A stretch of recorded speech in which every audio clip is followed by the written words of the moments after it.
আমার শুরুটা 86 মানে 86 সাল।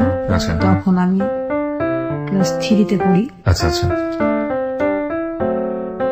সে সময় প্রচন্ড অনুভূতি, প্রচন্ড ভালোবাসা, পড়াশোনায় খুব ভালো করব এই একটা নেশা নিয়ে আমি প্রতিদিন স্কুলে যেতাম। স্কুল কখনো আমি বন্ধ দিতাম না। শুক্রবারের দিন যদি স্কুল বন্ধ থাকতো তারপর একটা পাগলামি করে কেন বন্ধ থাকে এটা তখন বুঝতাম না, ছোট ছিলাম তো। তারপরেও শুক্রবারের দিন আমি সারাটা দিন স্কুলে গিয়ে বারান্দায় বসে বই পড়তাম, খুব বই পড়েছিলাম। কয় ভাই বোন ছিলেন আপনারা? আমরা 5 বোন 2 ভাই। মানে আপনি কি সবার বড়? না, আমি 4 নম্বর। 4 নম্বরে। ওকে। বাবা কি করতো? বাবা স্কুলের শিক্ষক ছিলেন। ওই স্কুলেরই? না, তাহলে বাবা অন্য প্রাইমারি স্কুলের প্রধান শিক্ষক ছিলেন। আচ্ছা। মা গৃহিণী ছিলেন। পড়াশোনার প্রচন্ড অনুভূতি নিয়েই আমার বড় হওয়া। 86 সনের পরে যখন 87 সনে আমি যখন ক্লাস 4-এ, তখন আমার প্রথম লেখা প্রকাশ হয় স্কুলের দেওয়ালিকাতে। কবিতাটার নাম ছিল বৈশাখ। মানে আপনি ওই সময় লেখালেখি করতেন? জি, তখন আমার প্রথম হাতে খড়ি লেখাই। আচ্ছা। মানে আপনার পরিবারের কেউ ছিল নাকি আপনি নিজে থেকে? না, কেউ ছিল না। এটা আমার স্কুলের ম্যাডাম, মালিকা ম্যাডাম, উনি বেগম মালিকা, উনি আমাকে, আমাদের বাংলা টিচার ছিলেন, উনি আমার ভিতরে স্বপ্ন গেঁথে দিয়েছিলেন লেখার জন্য। সেই স্বপ্নটা আমাকে তাড়িত করতো যে আমি একদিন বড় হয়ে লেখিকা হব, লেখিকা হবেন। আচ্ছা। জি, এই স্বপ্নটা দিয়ে আমি লেখা শুরু করি। আমার বাবা এটা পছন্দ করতেন না। আর এর মাঝখানে আমি আরেকটা কথা বলিনি, সেটা হচ্ছে আমি সবসময় প্রথম স্থানে অধিকার করতাম। মানে ক্লাসে ফার্স্ট হতেন? আমি কোনোদিন সেকেন্ড হইনি আমার ক্লাসে। বাহ, বিউটিফুল। আমি যখন 88-তে যখন ক্লাস 5-এ আমি জুনিয়র বৃত্তি পরীক্ষা দিব, আমাদের ফ্যামিলিটা ছিল খুব রক্ষণশীল। সবাই বোরখা পরতো, সবাই পর্দা করত। আমার বাবা একটা প্রাইমারি স্কুলে প্রধান শিক্ষক হবার পরও আমাকে জুনিয়র বৃত্তি পরীক্ষাতে অংশগ্রহণ করতে দেয়নি, যে আমাদের মেয়েরা জেলা পর্যায়ের স্কুলে গিয়ে কখনোই পরীক্ষা দিতে পারবে না। এটা তার নিষেধাজ্ঞা ছিল। এই নিষেধাজ্ঞা আমি ব্যারিকেড ভঙ্গ করেও আমি যেতে পারিনি। মানে জেলা পর্যায়ে যেতে পারবে না? মানে ঠিক বুঝলাম না, মানে ঘরের বাইরে হতে পারবে না? মানে আমি স্কুলে যেতে পারবো, ঠিক আছে, কিন্তু আমাদের তখন পরীক্ষাগুলি চলতে হচ্ছে জেলা স্কুলে। আমাদের মানে কোপারে যে স্কুলগুলি ছিল সেখানে আমাদের কোনো মানে এই ধরনের পরীক্ষাগুলি নেওয়া হতো না। এত ছোট মেয়ে স্কুলে গেলে বা জেলা স্কুলে গেলে সমস্যাটা কোথায়? এটা আমি তখন, বাবা কি খুব রক্ষণশীল ধার্মিক প্রকৃতির ছিলেন? হ্যাঁ, ধার্মিক প্রকৃতি ছিলেন। আর এর মাঝখানে আরেকটা কথা বলেননি, সেটা হচ্ছে আমি যখন ক্লাস 5-এ তখন আমার প্রথম চোখের অসুখ ধরা পড়লো। আমি বোর্ডের লেখাগুলো কিছু দেখতাম না। আমি যখন স্যাররা আমাকে অঙ্ক করতে দিতেন আমি অঙ্ক করতে পারতাম না। ওই সময় আমার চোখে প্রথম আমার ডিফেক্ট ধরা পড়লো। আমার বাবাকে আমি বলেছিলাম আমার চোখ দেখানোর জন্য, তো বাবা বললো যে আমি যদি মেয়েকে চশমা দেই চোখে তাহলে আমার মেয়ের আর কখনো বিয়ে হবে না। এই একটা কুসংস্কার, হীনমন্যতা নিয়ে সে কখনই আমার চোখের ডাক্তারের কাছে নিয়ে যায়নি। এই অবস্থায় আমি 8ম শ্রেণী পর্যন্ত আমি দিনপাত করলাম। যখন আমি 90 সন ক্লাস 7-এ, তখন আমি আমাদের স্কুলের অ্যানুয়াল স্পোর্টসে আমি দাবাতে চ্যাম্পিয়ন হই। আমার ছোটবেলা থেকে দাবায় হাতে খড়ি আমার চাচার কাছে। চাচারা খুব ভালো দাবা খেলতেন, মামারা দাবা খেলতেন, এটা দেখে দেখে আমি শিখেছিলাম। তা আমি 7-এ যখন, তখন আমি দাবাতে চ্যাম্পিয়ন হলাম। 8ম শ্রেণীতে ওঠার পরে আমার রোল তখন 10। দাবাতে চ্যাম্পিয়ন হল মানে কোন দাবাতে, কি কম্পিটিশনে চ্যাম্পিয়ন হল? এটা অ্যানুয়াল স্পোর্টসে। স্কুলে? আচ্ছা, স্কুলে আমি চ্যাম্পিয়ন হলাম। হওয়ার পরে আমি যখন 8ম শ্রেণীতে, আমার রোল তখন 10 ক্লাসে, যেহেতু আমি মাধ্যমিক স্কুলে চলে গেছি, তখন আমি হায়ার জুনিয়র বৃত্তি পরীক্ষা দেওয়ার জন্য একটা প্রস্তুতি নিয়েছিলাম। আমার বাবা সেটা তো অংশগ্রহণ করতে দেয়নি। এই দুইটা আমার ছোটবেলার সবচাইতে বড় কষ্ট। তারপরে আমি নিয়মিত স্কুলে যাওয়া শুরু করলাম, পড়াশোনাও করি। হঠাৎ এটা সন ছিল আগস্টের 15 তারিখ। আমার বড় চাচার বড় মেয়ে মারা গেলেন। ওই মৃত্যু বাড়িতে আমাকে দেখতে আসে। দেখতে আসার পরে বাবা পছন্দ করে, কিন্তু আমি জানতামও না যে আমার জন্য কে বা কারা আসছেন। আমি ওই দিন শুক্রবার ছিল, আমি মানে একটা বিভূতিভূষণ বন্দ্যোপাধ্যায়ের গল্পের বই পুঁই মাছা, ওটা আমি পড়ছিলাম ঘরে বসে। আমার ছোটবেলা থেকে গল্পের বই পড়ার প্রতি খুব নেশা ছিল। তো পড়তে পড়তে আমার মা আমাকে ডাক দিলেন, ডাক দেওয়ার পরে বললো যে পড়া বাদ দিয়ে তুমি এদিকে আসো। আমি গেলাম, বললো তোমাকে সাজতে হবে, পোশাক পরতে হবে। আমি বললাম কেন, আমি তো পোশাক পরেই আসি, নতুন করে কেন আমি পোশাক পরবো? বললো যেটা বলছি সেটা করো, কথার অবাধ্য হবে না।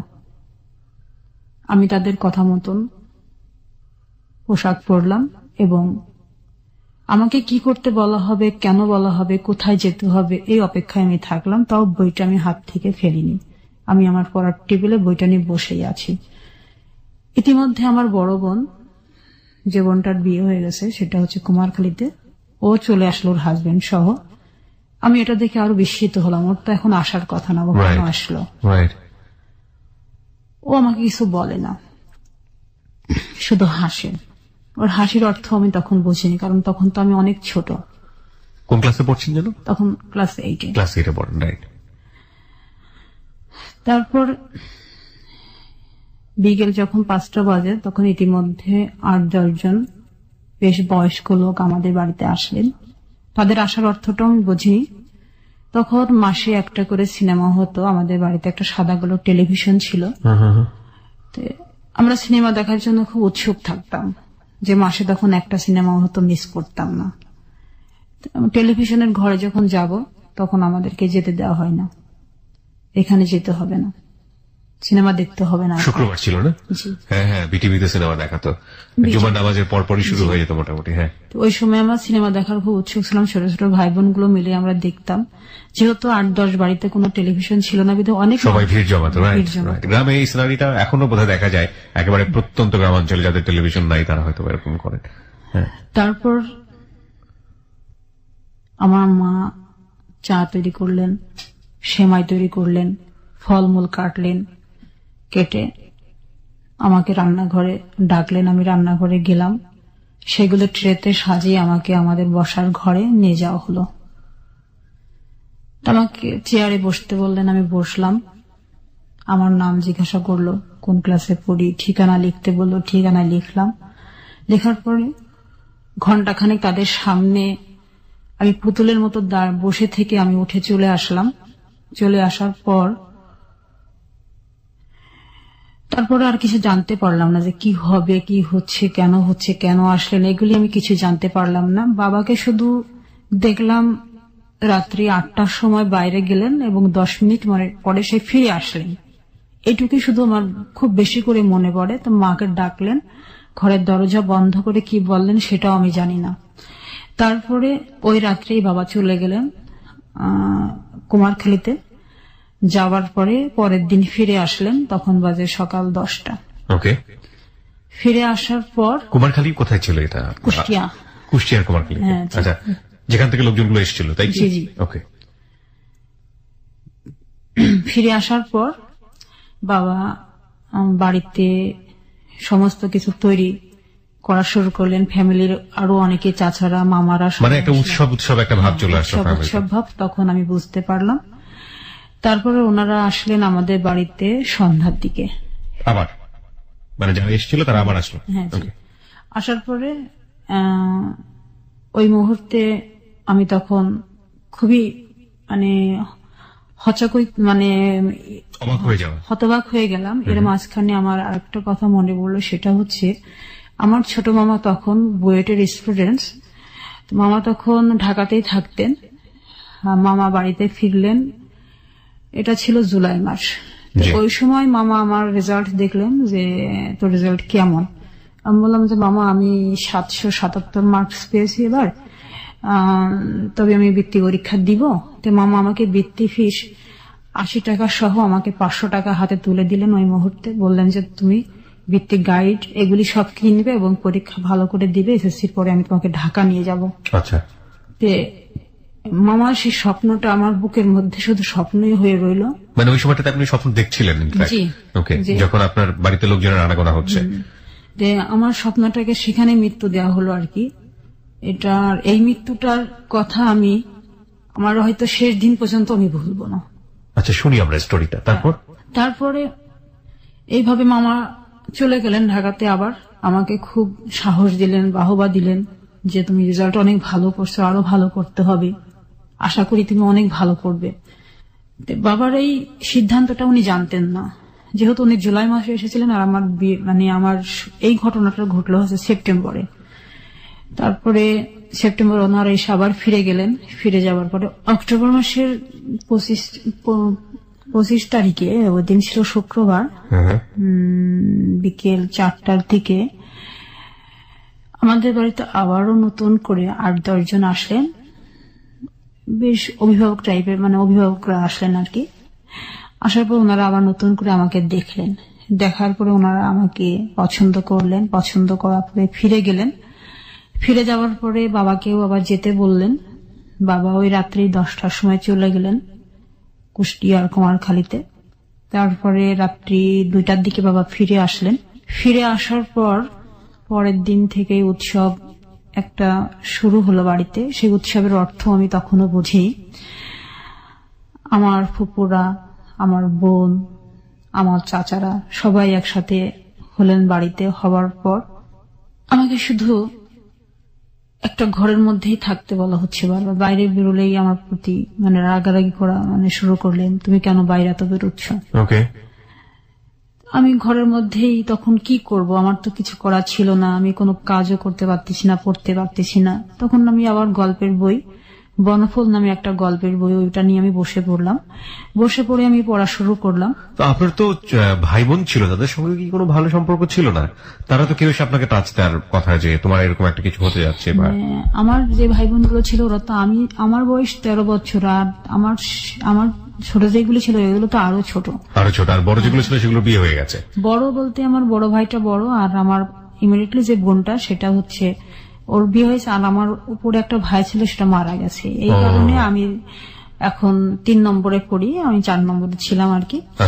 যাই হোক, এইভাবে বই পড়ছিলেন? হ্যাঁ, বই পড়ছিলাম।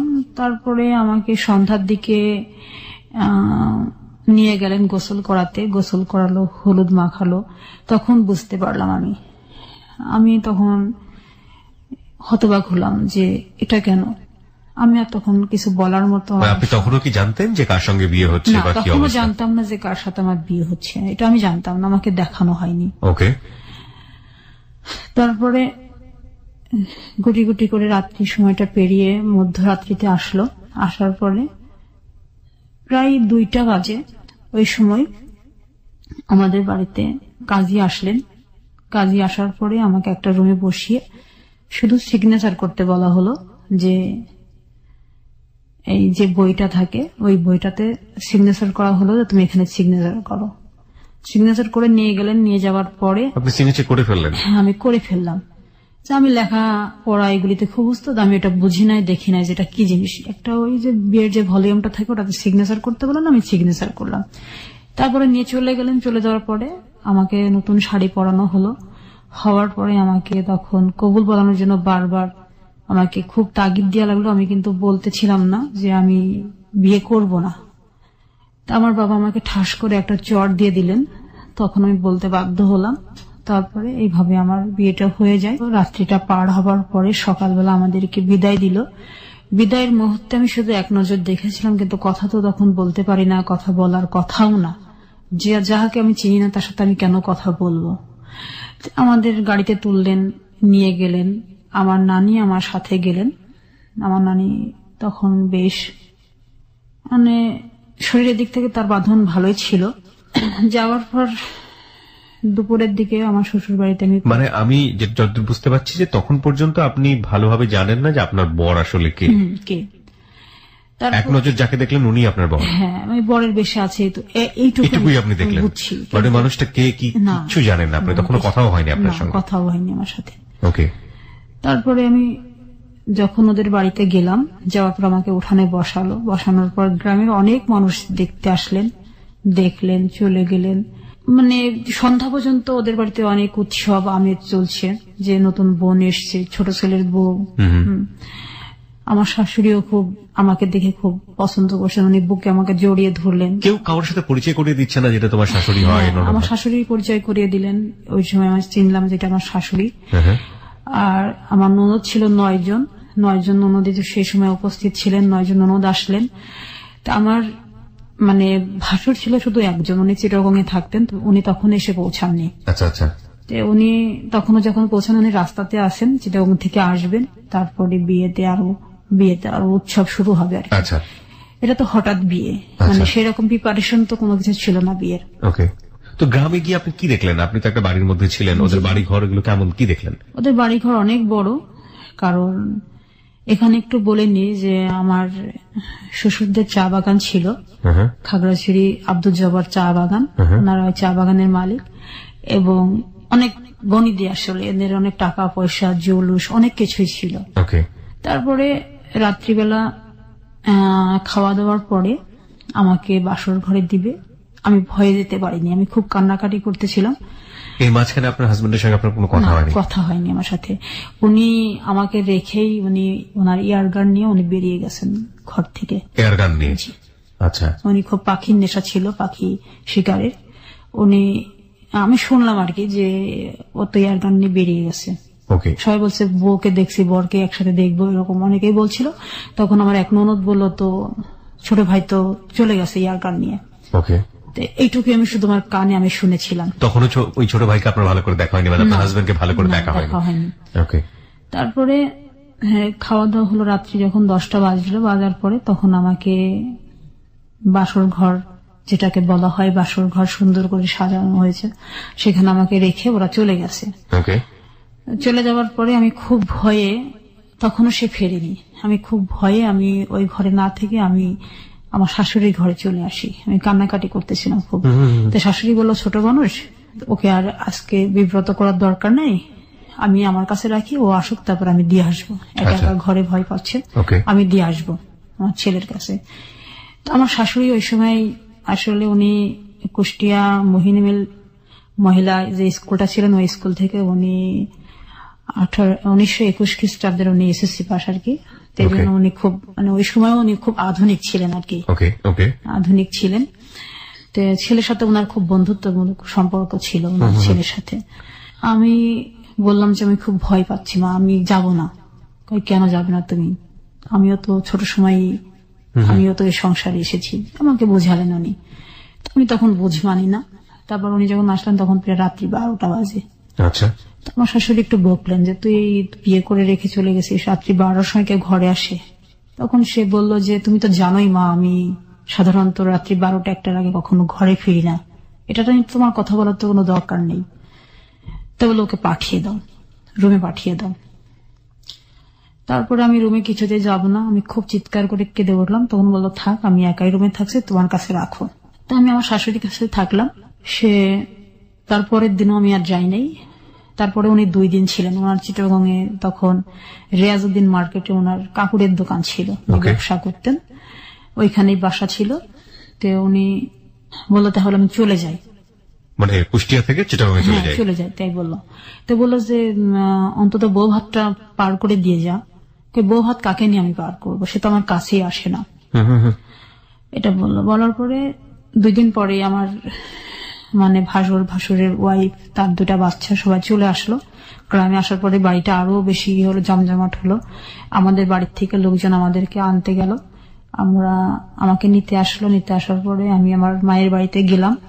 যাবার থাকাকালীন উনি ওইখানে আমাদের বাড়িতে গিয়ে 1 দিন থাকলেন। সেদিন আমি ওনার সাথে আমি এক বিছানায় যাইওনি। মানে আপনাদের সঙ্গে আমি যতটুকু বুঝতে পারি তখন পর্যন্ত কোনো কথোপকথন বা কিছু কথোপকথন হয়নি আমার সাথে। তার আগ পর্যন্ত কি আপনি লোকটাকে সম্পর্কে চেহারায় দেখেছেন? বয়সের ব্যাপার থাকে, কার সঙ্গে বিয়ে হলো, দেখতে কেমন? এটা আমার মনের ভিতরে তখন ফিলিংস নেই। আমি শুধু আমার বিয়ে হওয়ার পরেও আমার কিন্তু বই হাতে, তখনও বই হাতে, আমার বই হাতে। আমি পরীক্ষা দিব, আমি একবার বৃত্তি পরীক্ষা আমি দিতে পারিনি, এবার আমি হায়ার জুনিয়র বৃত্তি পরীক্ষা দিব। এটা আমার তখনও নেশা, আমার চোখে, আমার মুখে, আমার ভিতরে, আমার তখন স্পন্দন যে আমি পরীক্ষা দিব। এটা আমি আমার শ্বশুর বাড়িতে গিয়েও আমি ওই আমার পড়াশোনার মধ্যে, হ্যাঁ, আমার ভাসুরের ছেলেমেয়েরা, ওই যে আমার স্বাস্থ্য ভাসুরের ছেলেমেয়েরা তখন ক্লাস 8-এ যারা পড়ে, ওদের কাছ থেকে বই চেয়ে আমি পড়তাম। এরকম। তো গেলেন আপনি বাড়িতে? হ্যাঁ, বাড়িতে গেলাম। তারপর উনি আমাকে রেখে চলে গেলেন আমাদের বাড়িতে। উনি আমাদের বাড়ি থেকে চিটাগং চলে গেলেন। তারপরে আর ফিরে আসেনি। চিটাগং যাওয়ার পরে আমাকে চিঠি লিখতেন, আমি চিঠির উত্তর দিতাম না। চিঠি আসতো প্রতিদিন, মানে প্রতি সপ্তাহে একটা করে চিঠি আসতো। কি থাকতো চিঠির মধ্যে, পড়ে দেখতেন? মনে আছে? পড়তাম, চিঠিগুলো পড়তাম। আমাকে কখনো প্রিয়সী, কখনো প্রিয়, প্রিয়া, কখনো এইভাবে আমাকে সম্বোধন করতেন। ওকে। হয়তো তুমি একদিন আমাকে মেনে নিবে, হয়তো একদিন তোমার সাথে আমার সংসার জীবন শুরু হবে, এরকম অনেক কথাই লিখতেন। ওকে। তারপরে আমাকে আমি ক্লাস 8 আমি যখন 8ম শ্রেণী যখন আমি ফাইনাল পরীক্ষা দিব, পরীক্ষাতে অ্যাটেন্ড করলাম। 5টা পরীক্ষা দেওয়ার পরে আমার আর পরীক্ষা দেওয়া হয়নি। আমার বাবা আমাকে রেখে আসলেন আপনার শ্বশুর বাড়িতে। শ্বশুর বাড়িতে, তুমি বিয়ের পরে আর থাকতে পারবে না, এখানে থাকতে পারবে না। না, আমাকে রেখে আসলেন। কিন্তু পরীক্ষাটা দেবার আমার খুব ইচ্ছা ছিল, আমার পরীক্ষাটা দেওয়া হয়নি। শ্বশুর বাড়ি থেকেও কোনো স্টেপ নিল না? না। আমার শাশুড়ি বলল যে, শাশুড়ির খুব ইচ্ছে ছিল আমি পড়াশোনা করি, কিন্তু বললো আমার ছেলের অনুমতি না দিলে আমি তো পড়াতে পারবো না, আমার শাশুড়ি।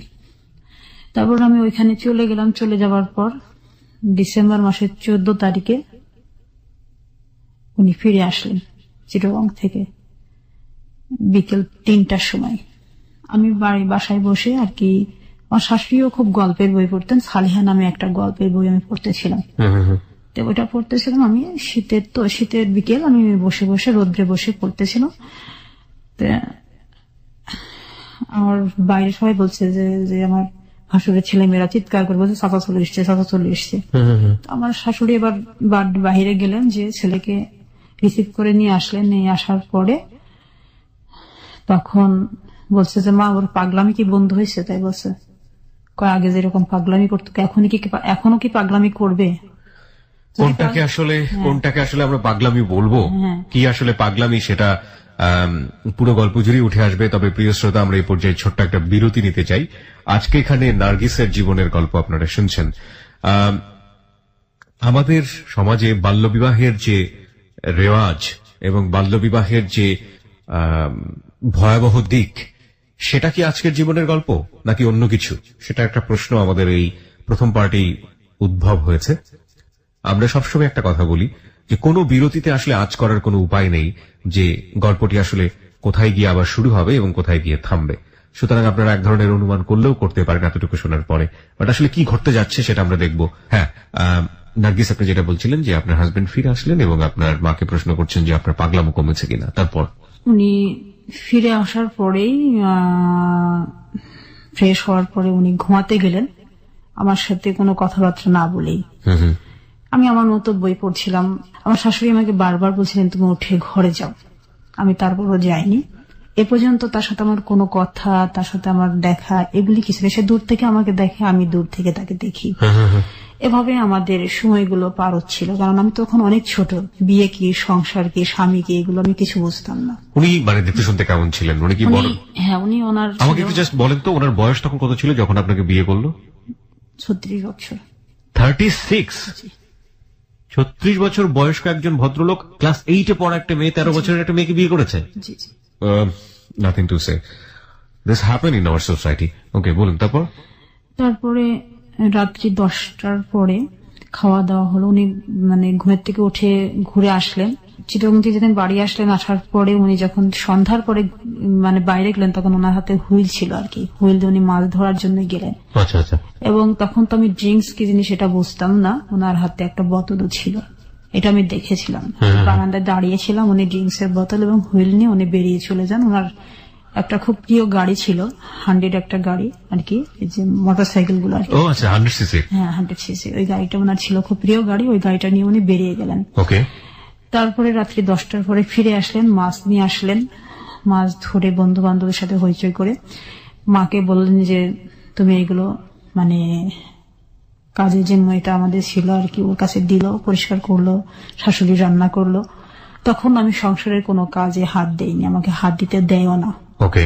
তারপরে খাওয়া দাওয়ার পর যখন সবাই শুয়ে পড়ছে, আমি যখন আর যাই না, তখন আমি যে ঘরে ছিলাম আর কি, আমার শাশুড়ির ঘরে আমি ছিলাম না, আমি আর একটা ঘরে আমি বসে বসে বই পড়তেছিলাম। সেই ঘরে এসে আমাকে এক প্রকার জোর করে আমাকে নিয়ে যায় তার ঘরে।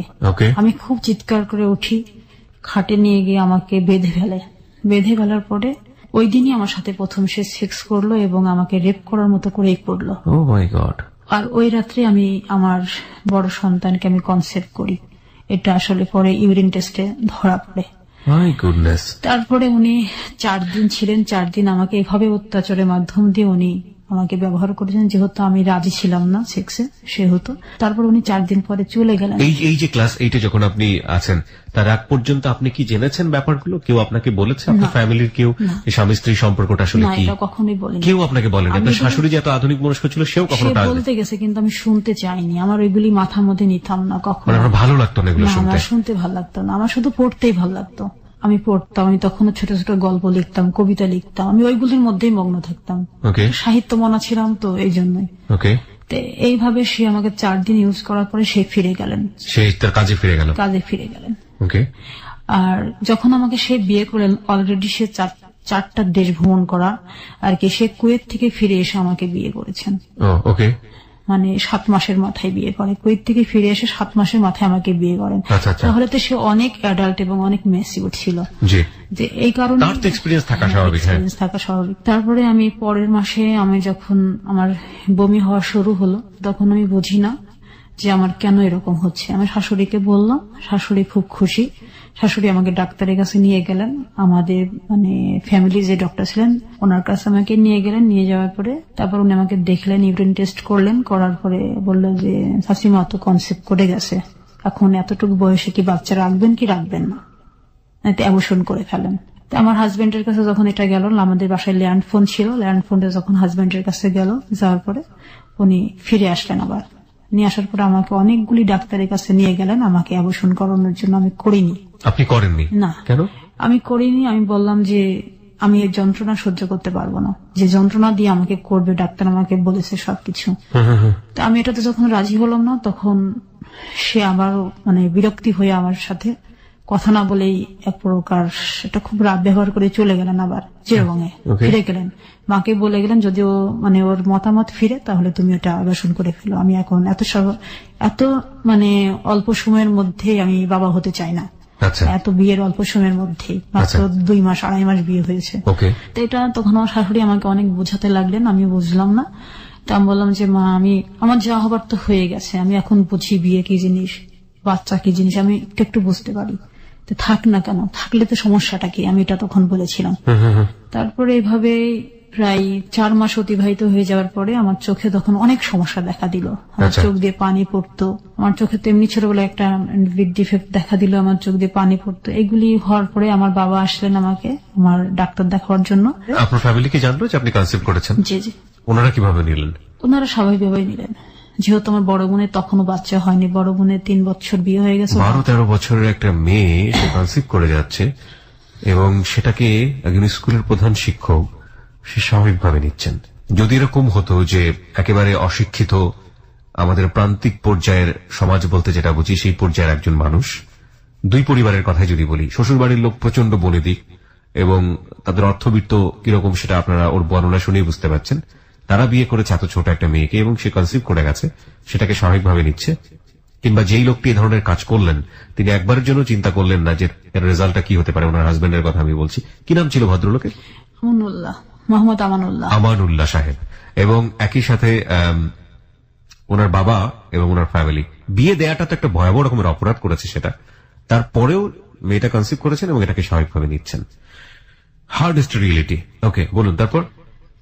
তারপরে আমি ঢাকাতে আসলাম তখন। জি, চোখ দেখানোর জন্য। হ্যাঁ, ঢাকাতে আসলাম, মামার বাসাতে উঠলাম উত্তরা 6 নম্বর সেক্টরে। তারপরে ওখান থেকে মামা ঢাকা ক্যান্টনমেন্টের মানে তখন মেজর, আমার 4 নম্বর মামা, আমার মামা 6 জন, উনি হচ্ছে মেজর, তখন আমি করি আর কি। মামা বাবাকে খুব বকলেন যে এত সুন্দর একটা মেয়ের ভবিষ্যৎ তুমি নষ্ট করে দিলা, এটা তোমার কাছে আমি চাইনি, আমার বোনটা তোমার কাছে এই জন্য আমরা বিয়ে দেয়নি। তারপরে পরিবাগে ডক্টর হারুন সাহেব প্রফেসর, ওনার কাছে আমাকে দেখানো হলো চোখ। দেখানোর পরে উনি চোখ দেখলেন, ট্রিটমেন্টের ব্যবস্থা করলেন, চশমা দিলেন। এটা নিয়ে আমি ফিরে গেলাম বাড়িতে। জুলাইয়ের 2 তারিখ, ওই দিন ছিল শুক্রবার। আমার হাজবেন্ড আমাকে আর মেনে নিতে পারে না। কেন? সে শুধু একটা কথাই বলে যে আমি অন্ধবধি কি করব, তোমার চোখে এত পাওয়ার, এত এই। তখন কি আপনি চশমা নিয়েছেন? হ্যাঁ, প্রায় 1200-র উপরে আমার চোখের ইয়ে। আমার ওই গ্লাসটা যদি আমি এইভাবে পেপার রাখতাম রোদ্রে, আমার ওই পেপারটা আগুন ধরে যেত, মানে ম্যাগনিফাইং গ্লাসের মতো ছিল। তখন আপনি পেটে বাচ্চা, এই অবস্থায় আপনার হাজবেন্ড বলছে অন্ধ বউ দিয়ে কি করবো? হ্যাঁ, ওই সময় উনি আমাকে আমার বাবার সাথে আমার বাবাকে ডেকে অপমান করে আমাকে তুলে দেন। কি বলেন, আপনার মনে আছে ওই দিনের ঘটনাগুলো? জি, সে আমার সাথে কোনো কথা বলেনি, না, বাবাকে খুব অপমান করেছিল। কি বলেছিল বাবাকে? বলছিল যে আপনি গোপন রেখে বিয়ে দিয়েছেন আপনার মেয়েকে, আর কোথাও বিয়ে দিতে পারবেন না, এই করবেন সেই করবেন, অনেক কথা। এগুলি আসলে ভাষায় বর্ণনা করার মতো না। এটা আমার বাবার জন্য আসলে প্রাপ্য শাস্তি ছিল। আমি খুব খুশি হয়েছিলাম যখন বাবা অপমানিত হচ্ছে, এটা আমি খুব খুশি হয়েছিলাম সেদিন। আমি তো চাইনি যে বিয়েটা হোক, এটা তো বাবার পছন্দের বিয়ে, বাবার দেখার বিয়ে, এটা বাবাই তো চয়েস করে বিয়ে দিল। আমি খুব খুশি হয়েছিলাম বাবা অপমানিত হয়। বাবা মাথা নিচু করে আমাকে নিয়ে চলে আসেন। তখন আমাদের রাজবাড়ি টু খুলনার একটা ট্রেন চলতো, তিতুমির এক্সপ্রেস। ওই ট্রেনে আমি আলমডাঙ্গাতে ফিরে যাই, কুমারখালীর থেকে ট্রেনে উঠি। তখন কত মাসের অন্তঃসত্ত্বা আপনি? আমি তখন 7 মাস, জুলাই 2 তারিখ। আপনি যে ডেট গুলো বলছেন, বিভিন্ন যে ডেট গুলো বলছেন, আপনার সবকিছু মনে আছে একদম পুঙ্খানুপুঙ্খ? কিভাবে মনে আছে? আমার তো 5 বছর আগের অতীত হয়ে মনে করতে পারি না। আসলে কিভাবে মনে আছে আমি নিজেও জানি না। আমার প্রত্যেকটা সন তারিখ সবই মনে থাকে এখনো। আমার এখনো। চমৎকার, খুবই চমৎকার। বলুন তারপরে বিকালে ফিরে আসলাম। ফিরে আসার পরে 5টার সময় বাড়িতে উপস্থিত হলাম। হওয়ার পরে 7টার দিকে আমার চাচিমা, একজন ডক্টর, বেগম নুরুন্নাহার, আমার বাবার ফুফাতো ভাইয়ের বউ, চাচিমার কাছে আমাকে নিয়ে যাওয়া হলো টেস্ট করানোর জন্য, বেবি ঠিক আছে কিনা। হ্যাঁ, আমি যখন বাড়িতে পা দিয়েছি চাচি তখন শুনতে পারলো। চাচি আমাদের বাড়িতে ল্যান্ড ফোন ছিল। চাচি মাকে ফোন করলো যে ভাবি ও তো এসছে, ওকে নিয়ে তুমি ক্লিনিকে চলে আসো। কোনা নার্সিং হোম আমাদের ওই ক্লিনিকটার নাম, আলমডাঙ্গার পোপাড়ি থানার সাথে। চাচিমার কাছে আসলাম। আসার পরে চাচা খুব আমাকে দেখে মাথায় হাত দিয়ে বলল, মা তো জীবনটা তো এলোমেলো হয়ে গেল, যদি মেয়ে হোস তাহলে আমাকে দিয়ে দিস, আমি মানুষ করব। পয়েন্ট করার মতো বিষয় একটা হচ্ছে ক্লাস 8 পড়ুয়া একটা মেয়ে, যার সুপার ব্রিলিয়ান্ট রেজাল্ট, যাকে পরীক্ষা দিতে দেওয়া হচ্ছে না, বৃত্তি পরীক্ষাগুলো, বিয়ে হয়ে গেছে। বিয়ে হওয়ার পরে স্বামী কি জিনিস সেটা বুঝে ওঠার আগেই কনসিভ, এবং লেখাপড়া বন্ধ। তখন একটা পর্যায়ে বাবা চোখের ট্রিটমেন্ট করাতো না, কারণ মেয়ে যদি চশমা পরে তাহলে তার বিয়ে হবে না। সেটাও ধরা পড়ে গেল, কারণ শরীর তো আসলে আর বাবার মতো না, হ্যাঁ, সেটা তো আর কোনো কিছু গোপন করে না, সেটা ঠিক মতো একসময় বেরিয়ে হয়ে যায়। সেটা ধরা পড়ার কারণে, মেয়ে চশমা পড়ার কারণে, মোটা গ্লাসের চশমা পড়ার কারণে হাজবেন্ড বাবাকে ডেকে চরমভাবে অপমান করে 7 মাসের অন্তঃসত্ত্বা অবস্থায় তাকে শ্বশুর বাড়ি পাঠিয়ে দিলেন। অর্থাৎ লেখাপড়া বন্ধ, চোখটা ভবিষ্যতে কি হবে সে জানে না, এবং একই সাথে সে 7 মাসের অন্তঃসত্ত্বা, বেবিটার কি হবে সেটারও কোনো খোঁজ খবর নেই। এরকম একটা অবস্থায় গল্প রয়েছে। হ্যাঁ, বলুন। তারপরে জুলাই মাসটা পার হলো। এরপরে কি শ্বশুর বাড়ি থেকে কেউ যোগাযোগ করছে না? আর কখনো যোগাযোগ করেনি কেউ। তারা একরকম আমাদেরকে ভুলেই গেল আর কি। সেপ্টেম্বর মাসের 9 তারিখ সেদিন আমার পেইন উঠলো রাত্রে তখন অনেক রাত। আমার দাদি খুব সচেতন মানুষ ছিলেন, উনি আমাকে এসে দেখলেন। দেখার পরে মাকে ডাক দিলেন, ডাক বললো যে ওকে তো ক্লিনিকে নিতে হয়। বারবার আমার বাথরুমে যাওয়া দেখে দাদি এটা ফলো করে, দাদির ঘরের সামনে দিয়ে যেতে হতো। তো উনি আমাকে উঠে জিজ্ঞাসা করলেন তোর কি সমস্যা হচ্ছে। আমার দাদি কেমন যেন লাগছে, পেটের ভিতরে চিনচিন করে। তো উনি অনেক ডেলিভারি নিজেই করেছেন ওনার জীবনে। তো উনি আমার জরায়ুতে হাতে গ্লাস তো বাড়িতে সবসময় থাকতো। দাদি আবার হাতে গ্লাস পরে আমার ওই পজিশনটা দেখলেন। দেখার পরে বললো যে মনে হচ্ছে যে কাল পরশুর মধ্যে এটা হবে, তারপর বৌমার কাছে নিয়ে যাই। আচ্ছা, ডাক্তারের কাছে নিয়ে যাই। হ্যাঁ, তাই বললো। তারপরে ওই রাত্রেই আমরা ক্লিনিকে চলে গেলাম। চাচি উপর থেকে, বাসা উপরে ছিল, উপর থেকে নিচে আসলেন। আসার পরে বললো যে, মাকে বললো যে ভাবি এখনো হয়নি, এটা এরকম হতে পারে স্টেপে, এরকম সময় এরকম সিচুয়েশন গুলি হয়। তারপর একটা আল্ট্রাসাউন্ড করে আমি দেখি। পরের দিন আল্ট্রাসাউন্ড করলো, করার পরে আমাকে সেলাইন দিয়ে ফেলে রাখলো আর কি। বললো যে বাসায় যাওয়ার দরকার নেই, এখানেই থাক। আচ্ছা, ক্লিনিকেই থাক। 10 তারিখ পার হলো, 11 তারিখ পার হলো। 11 তারিখ থেকে আমার ব্যথা বন্ধ হয়ে গেল, আমার কোনো আর ব্যথা নেই। এদিকে ডেলিভারি হওয়ার সম্ভাবনা বন্ধ হয়ে গেল, আমার শরীর আর রেসপন্স করে না। 12 তারিখ দুপুর পর্যন্ত চাচিমা অনেক ওয়েট করলেন যে দেখি কি হয়। তো 12টার সময় উনি আমাকে আবার নতুন করে আবার একটা সেলাইন পুশ করলেন, ওষুধ দিলেন। দেওয়ার পরে আমি ক্লিনিকেই আছি, আমার সেলাইন তো পুশ চলছে, আমার শুয়ে থাকতে ইচ্ছে করছিল না, খুব কষ্ট হচ্ছিল, প্রচন্ড কষ্ট। যে কষ্টটা আমি মনে হচ্ছিল আমি কেন এখানে, আজকে আমার কেন বাচ্চা হবে, আজকে আমার কেন পড়া বন্ধ হবে, আমার কেন বিয়ে হবে, কেন আমার বিয়েটা আবার ভেঙে যাবে, এগুলি আমি কখনো আর মেলাতে পারিনি। এইসব অনুভূতিগুলো ভিতরে ভিতরে খুব কষ্ট দিচ্ছিল। দাদির সাথে ছোট ছোট গল্প করতেছিলাম। আমি বলছিলাম, দাদি আমার বাচ্চা মনে হয় 1 মাস পরে হবে, আমার মনে হয় ভুল আছে আমার হিসাবে, চলো বাড়িতে চলে যাই, আমার ভালো লাগছে না এগুলো, তুমি সেলাইনটা বের করে ফেলো। বলতো ওয়েট কর না, ওয়েট কর। আমি তখন বললাম আমি আর শুয়ে থাকতে পারবো না, একটা নার্সকে ডাক দাও, যেহেতু আমাদের ক্লিনিক আমাদের এটা একটা পাওয়ার আছে, একটা নার্সকে ডাক দাও, ওই সেলাইনের এটা নিয়ে ঘুরবে আমার পিছন পিছন, আমি একটু হাঁটবো। আচ্ছা আচ্ছা। আমি আর শুয়ে থাকতে পারছি না, আমি বেডে আর শোবো না, আমি আজকে 2 দিন বেডে শোয়া, আমার খুব কষ্ট হচ্ছে বেডে শুতে। তখন একটা নার্স আসলো, আসার পরে ওটা নিয়ে আমি বিভিন্ন রোগীদের দেখে বেড়াতে লাগলাম, আর বাচ্চা যাদের হয়েছে, বাচ্চা যাদের হবে, এরকম রোগী অনেক আছে। আমি তখনও হাজবেন্ডের কোনো খোঁজ খবর নেই? না, খোঁজ খবর নেই। আচ্ছা। তারপর আমি দেখতে দেখতে আমার মেডিসিন যেগুলো মানে আরো পাওয়ারফুল মেডিসিন, যাতে সিজার করে যাতে না লাগে, চাচি এই ব্যবস্থাই করেছেন আর কি। যেহেতু বয়স্ক হাজবেন্ড, চাচিমা এগুলি সব বুঝে, সে আমার মাকে বলছে যে বয়স্ক হাজবেন্ড যদি সিজার করা হয় হয়তো নাও মানতে পারে, হ্যাঁ, আর সিজার করলে তো একটা সমস্যা থেকে যায়, সেলাইয়ের একটা সমস্যা থেকে যায়, অনেক কাজের একটা সমস্যা থাকে। বললাম আমি নর্মাল যতক্ষণ হবে না ততক্ষণ আমি ডেলিভারি করব, কিন্তু আমার সেপ্টেম্বরের 13 তারিখে আমার আসলে ডেট ছিল বাচ্চা ডেলিভারি হবার, এটা 12 তারিখের ঘটনা। কি পরিমাণ ভয়াবহ রূঢ় আইএমএ জাহিলিয়া যুগে আমরা বসবাস করি। একটা মেয়ে বাঁচবে কিনা সেটার কোনো খোঁজ খবর নেই, ওই মেয়েটার ডেলিভারি কিভাবে হবে এবং হাজবেন্ড সেটা মানবে কিনা সেটা নিয়ে চিন্তা ভাবনা, এবং সেই যে হাজবেন্ড 7 মাসের পরে শুধু চোখের সমস্যার কারণে বাবা বাড়ি পাঠিয়ে দিয়েছে এবং একবারের জন্য খোঁজ খবরও নেয়নি, তার বাচ্চাটারও খোঁজ খবর নেয়নি, এবং সে হাজবেন্ডের জন্য চিন্তা করছে এই মেয়েটার, যে মেয়েটা ডেলিভারি হতে গিয়ে মারা পর্যন্ত যেতে পারে। মানে বর্ণনাতীত, মানে এগুলো আসলে বর্ণনা করতে গেলে নিজের ভেতরের যে মানে ক্ষুব্ধ যে মানে রূঢ় যে আচরণ, আসলে রেডিওতে বসে কন্ট্রোল করা খুব ডিফিকাল্ট হয়ে যায়, যে কারণে কিছু বলছি না আসলে। বলুন। তারপর বেলা যখন 1:30 বাজে হঠাৎ করে আমার পানি ভাঙলো, যেটা হয় আর কি বাচ্চা হওয়ার আগ মুহূর্তে। হ্যাঁ, তখন নার্স আমার মায়ের হাতে ওরা দিয়ে উনি দৌড়ে পড়ে গেলেন আমার চাচিকে ডাকার জন্য, আর 2টা নার্স আমাকে বেডে তাড়াতাড়ি শুয়ে দিলেন। শুয়ে দেওয়ার পর চাচিমা এসে খুব বকাবকি শুরু করলেন, তোমাকে না বলছি এই মুহূর্তে হাঁটবে না, এখন শুয়ে থাকতে হবে বেশি, তুমি কেন হাঁটাহাঁটি শুরু করলে, এখন যদি অন্য কিছু হয় তাহলে আমি কি করব, বাচ্চাটা মরে গেল আমার কোনো সমস্যা নেই, কিন্তু তোমাকে তো বাঁচাতে হবে। চাচিমা এইভাবে আর কি রাগ করে উঠলেন। উনি তো আমাদের ফ্যামিলির এইগুলি তো মানতেই পারছেন না,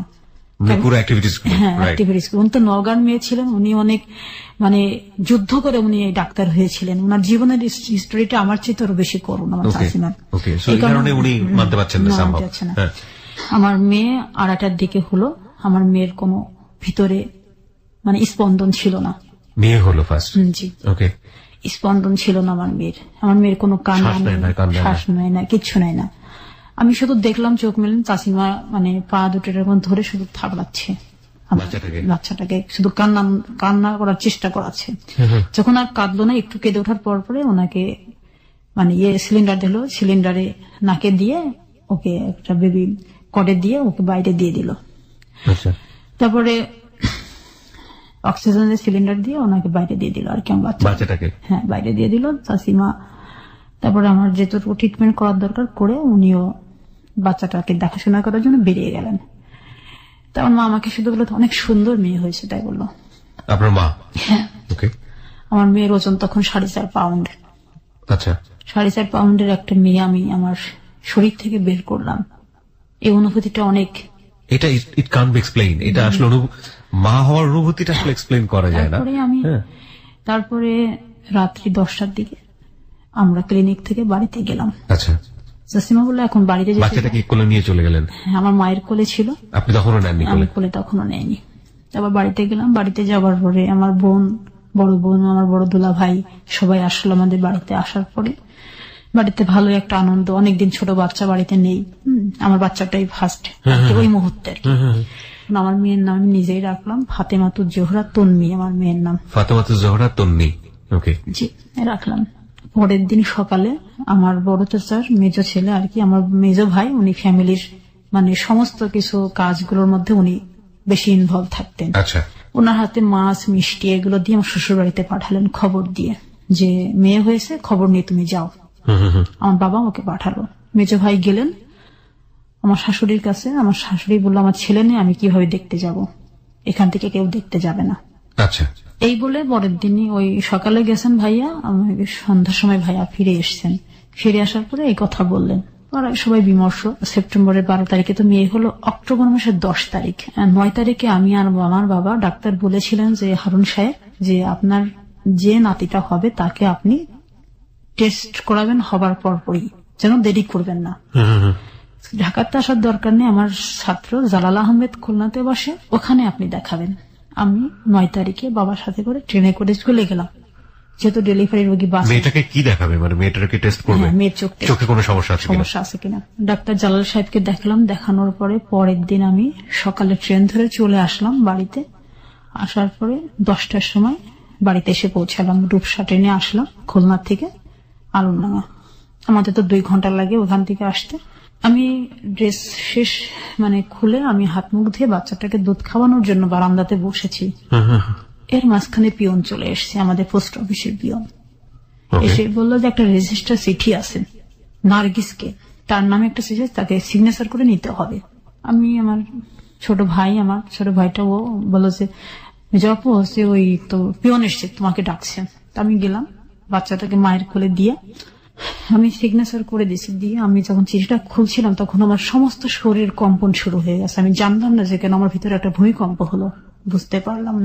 কোনো কিছু খারাপ কিছু কেস করছিলেন এরকম। পরে আমি শুধু ছিঁড়ার পরে আমি শুধু বের করছি, শুধু তয়াকার লয়াকার কর, এতটুকুই আমি দেখছি, এর বেশি কিছু আমি দেখিনি। আমি ওই মুহূর্তে আমি মূর্ছা যাই, আমার জ্ঞান হারিয়ে ফেলি।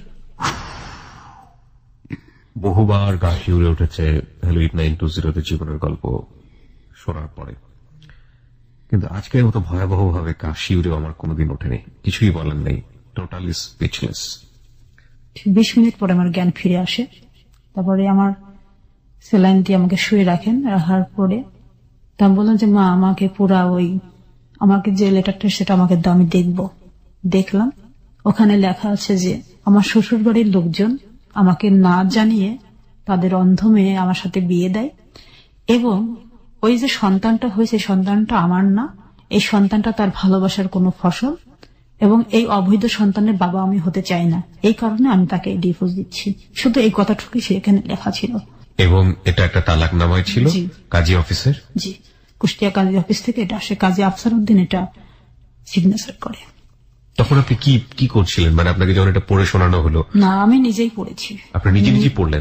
নিজেই পড়লাম, নিজের ভিতরে শক্তি সঞ্চয় করে নিজের সমস্ত যন্ত্রণাকে আমি ভিতরে আরেকবার হাতুড়ি দিয়ে আমি আঘাত করে আমি নিজেই পড়লাম। আমার মায়ের কাছ থেকে আমি নিয়ে আমি বললাম আজকের থেকে এই তালাকনামাটা আমার কাছেই থাকবে, এটা কেউ নিতে পারবে না, এবং তোমরা এই সম্পর্কে আমাকে কিচ্ছু জিজ্ঞাসাও করবে না, আমি কোথায় রেখেছি, কিভাবে রেখেছি। যেটা তোমরা দিলে আজকে উপহার, এই উপহার নিয়ে আমি আমার পথগুলো চলবো। এটা বলে আমি আমার ঘরের দরজা বন্ধ করে দিয়েছিলাম। আমার মেয়ের বয়স তখন মাত্র 24 দিন। তারপর আস্তে আস্তে মেয়েটা বড় হতে লাগলো। বাবা মার রেসপন্সটা কি ছিল? সময়টাতে কি কিছু বলতো? হ্যাঁ, বাবা মা তখন আর কি রেসপন্স করবে। এটা যখন তালাকনামাটা বাড়িতে যখন আসলো, আমার আর একটা মামা ব্রিগেডিয়ার বর্তমানে এখন, উনি সিএমএস এর ডক্টর। তো দুই মামা যেটা মেজর, উনিও আসলেন এই খবর পাওয়ার পরে। আসার পর বাবাকে তো প্রচন্ড বকাবকি করলেন। মামা বললেন যে আমরা মামলা করব, এবং এই মামলার মাধ্যম দিয়ে আমরা জানতে পারলাম সে নাকি মালয়েশিয়াতে চলে গেছে। মামলা করলেন আপনারা? তাহলে মামারা বলছে সে যে দেশেই থাক, আমি হাই কমিশনারের মাধ্যম দিয়ে তাকে আমি নিয়ে আসবো দেশে, সে যত বড়ই হোক না কেন, শক্তিশালী। আমার দুই মামা মিলে কুষ্টিয়া কোর্টে এবং চুয়াডাঙ্গা কোর্টে মামলা করলেন। করার পরে মামারা তো ঢাকাতে ফিরে আসলেন। বাবা গিয়ে কি করলেন, আমার যেখানে মামলা করা হয়েছে ওটা আমার মায়ের চাচাতো ভাই ছিল, সৌরভ উকিল, অ্যাডভোকেট সৌরভ। সেখানে গিয়ে আমার বাবা আবার সেই মামলাটাকে তুলে ফেললেন। কেন? বাবা বললেন যে আমার সামাজিক কারণে আমি কোনো মামলা করতে পারবো না, কারণ আমার সামাজিক সম্মান ক্ষুণ্ণ হবে। বাবা এই কথাটা বললেন। তখন আমার মামারা বললেন কি যে তুমি যেহেতু আমার বউ নাই, আমার ছোট বোনের হাজবেন্ড, সেও তো তুমি আমাদের সাথে আর সম্পর্ক রাখবে না, কারণ তোমার এই সমস্ত পাগলামি আমরা মেনে নিতে পারবো না। মেয়েদের জীবন নষ্ট করে ফেলছো, তুমি মামলা করবে না এখানে ভয় পাচ্ছ। যখন মেয়েকে বিয়ে দিলা তখন তোমার কোনো লজ্জা হলো না, তোমার সামাজিক কোনো ইয়ে হলো না, এখন তোমার এত লজ্জা কিসের? তারপর মামারা খুব ক্ষুব্ধ হয়ে বাবার সাথে আর কথা বলতেন না দীর্ঘদিন। তুলে ফেলার পরে আমি একটা বছর 92 থেকে 93 নভেম্বর মাস পর্যন্ত কারোর সাথে আমি কথা বলতাম না। ফ্যামিলির কোন অতিথি বাড়িতে আসলে আমি তাদের সাথে দেখা করতাম না, শুধু ঘরের মধ্যে থাকতাম। আমি ভাত খেতে বসলে আমার চোখ দিয়ে অটোমেটিক পানি বেরিয়ে আসতো, আমি ভাত খেতে পারতাম না। আমি দিনে একবার ভাত খেতাম, আমার গলা দিয়ে ভাত নামতো না। সারাক্ষণ শুধু মনে হতো আমার বিয়ে হলো কেন, আমার পড়া বন্ধ হলো কেন, আমার মেয়ে হলো কেন, আমার ডিভোর্স হলো কেন। আমি 4টা সমীকরণ কখনো আমি মেলাতে পারিনি আমার জীবনের সাথে।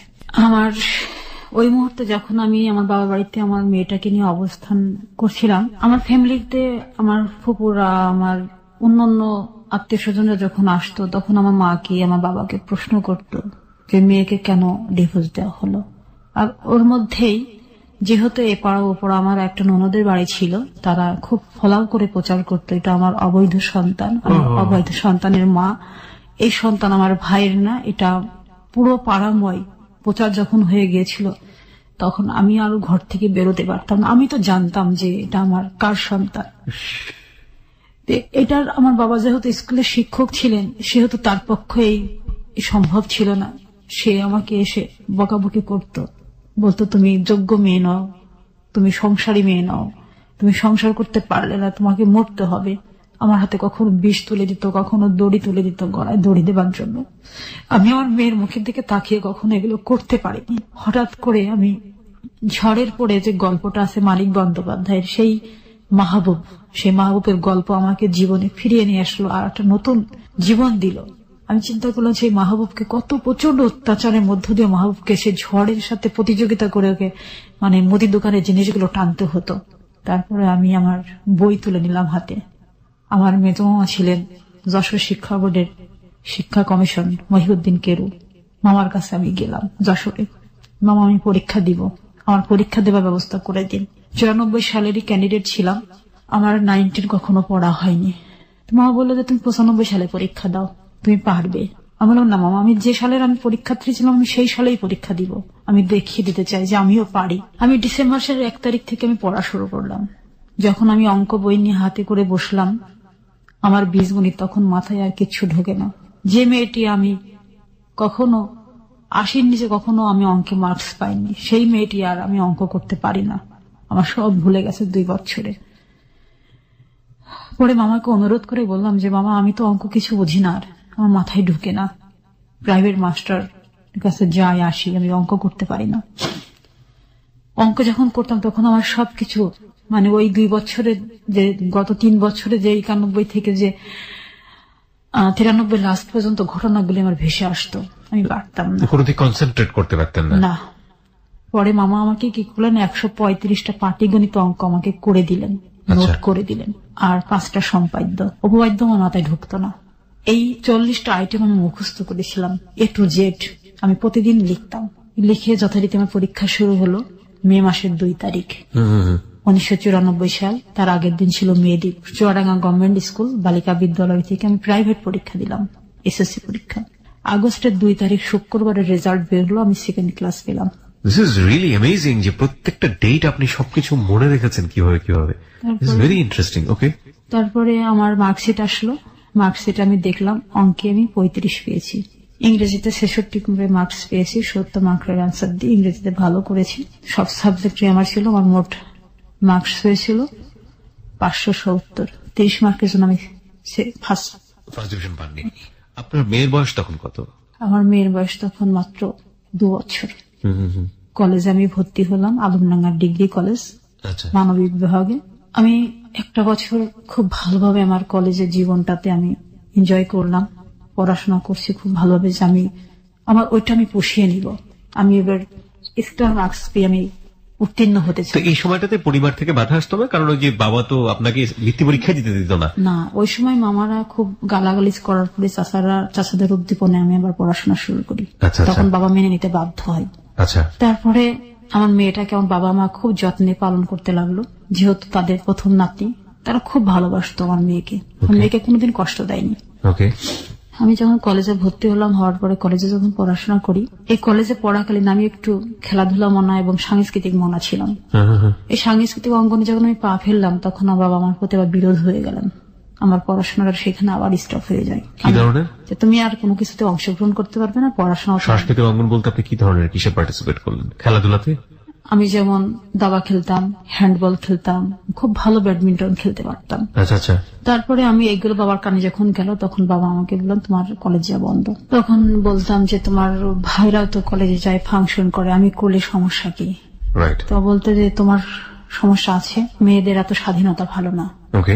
আমি চুপ করে যেতাম, প্রতিবাদ করার মতো ভাষা বা সাহস তখন আমার জন্মেনি। যাই হোক, অগ্রহায়ণের শেষে যখন পৌষ শুরু হতো, পৌষ মেলা হতো, পৌষ মেলায় আমি আমার প্রথম বইটা বের করি, 12 মাসের ছড়া।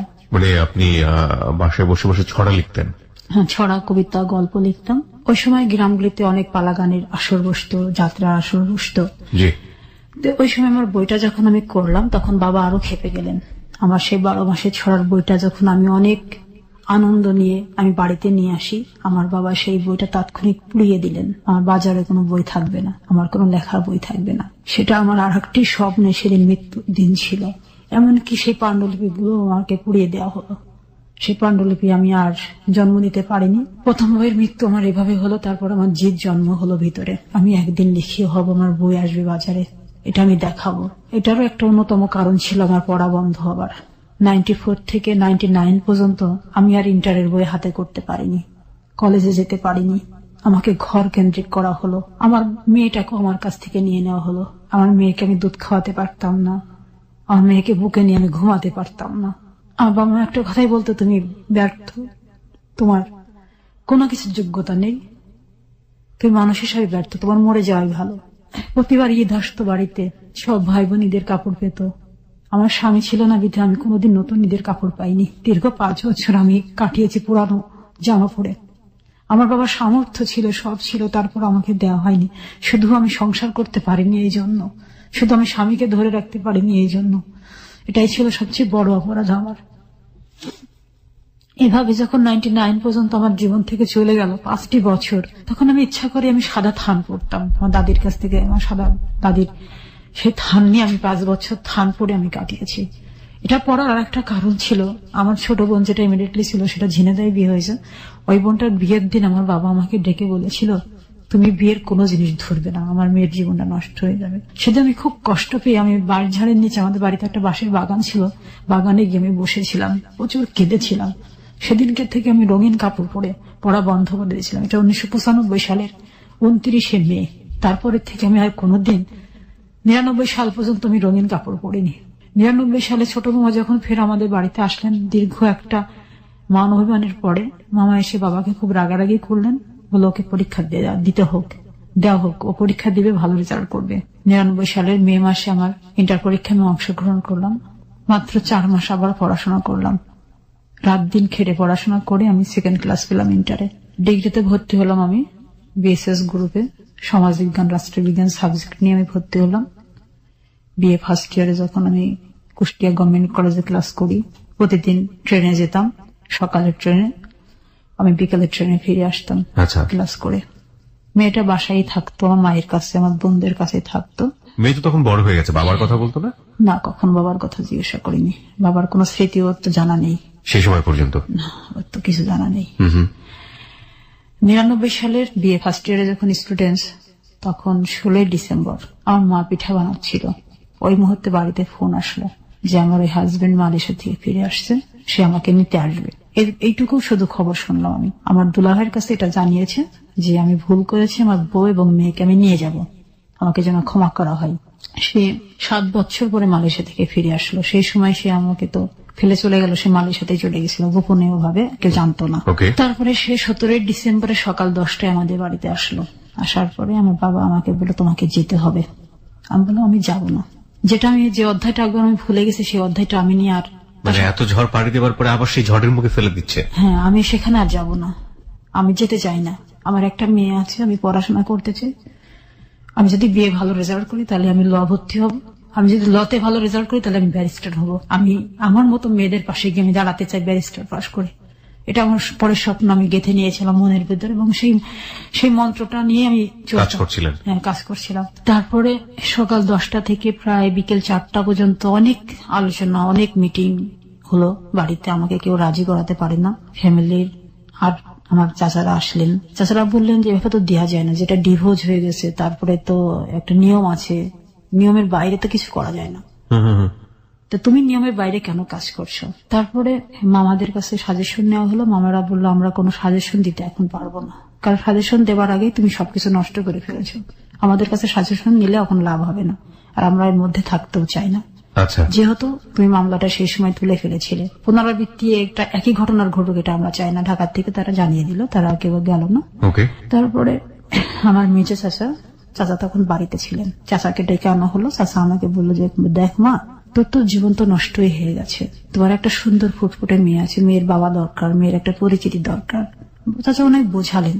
তা বললাম চাচা, তুমি কি পারতে তোমার মেয়েকে এভাবে বড় করতে? তুমি কি পারতে তোমার মেয়ে হলে ওইখানে পাঠাতে? তোমারও তো একটা মেয়ে আছে, যে মেয়েকে তুমি আজকে ডাক্তারি পড়াচ্ছ। আমার কি স্বপ্ন ছিল না ইঞ্জিনিয়ার বা ডাক্তার হওয়ার? আমার এই বোন ডাক্তার হচ্ছে, তুমি আজকে অনেক দূরে থাকো বিধায় তুমি ডাক্তার করতে পারলে, তুমি রাজধানীর বুকে থাকো বিধায় সেজন্য তোমার মেয়ে ডাক্তার হলো, কিন্তু আমি হতে পারলাম না কেন? আমার কি অপরাধ ছিল? যত মাথায় হাত দিলে বেরিয়ে গেলেন, বলছে আমি কিন্তু তোর প্রশ্নের উত্তর দিতে পারবো না, কারণ তোর বাবার একগম্যতার কারণে আমি ফেল করে গেছি তোর বাবার কাছে। চাচা তখন রাগ করে, বাবার সাথে রাগ করে চলে গেলেন, বলছে তুই আমাকে আর ডাকবি না। রাত্রি 10টা বেজে গেছে, শীতের রাত। পরে বাবা আমাকে ঘরে ডেকে নিয়ে গিয়ে বললেন যে তুমি যদি আজকে এখান থেকে না যাও তোমার মেয়েকে নিয়ে, তাহলে তোমাকে আত্মহত্যা করতে হবে, তোমাকে আমি আর রাখতে পারবো না আমার বাড়িতে। কারণ তোমার মেয়ের এই যে যারোর সন্তান, তোমার মেয়ে যে অবৈধ সন্তান, এই কথা আমার শুনতে পারি না। আর তখন আমি বাধ্য হলাম যেতে।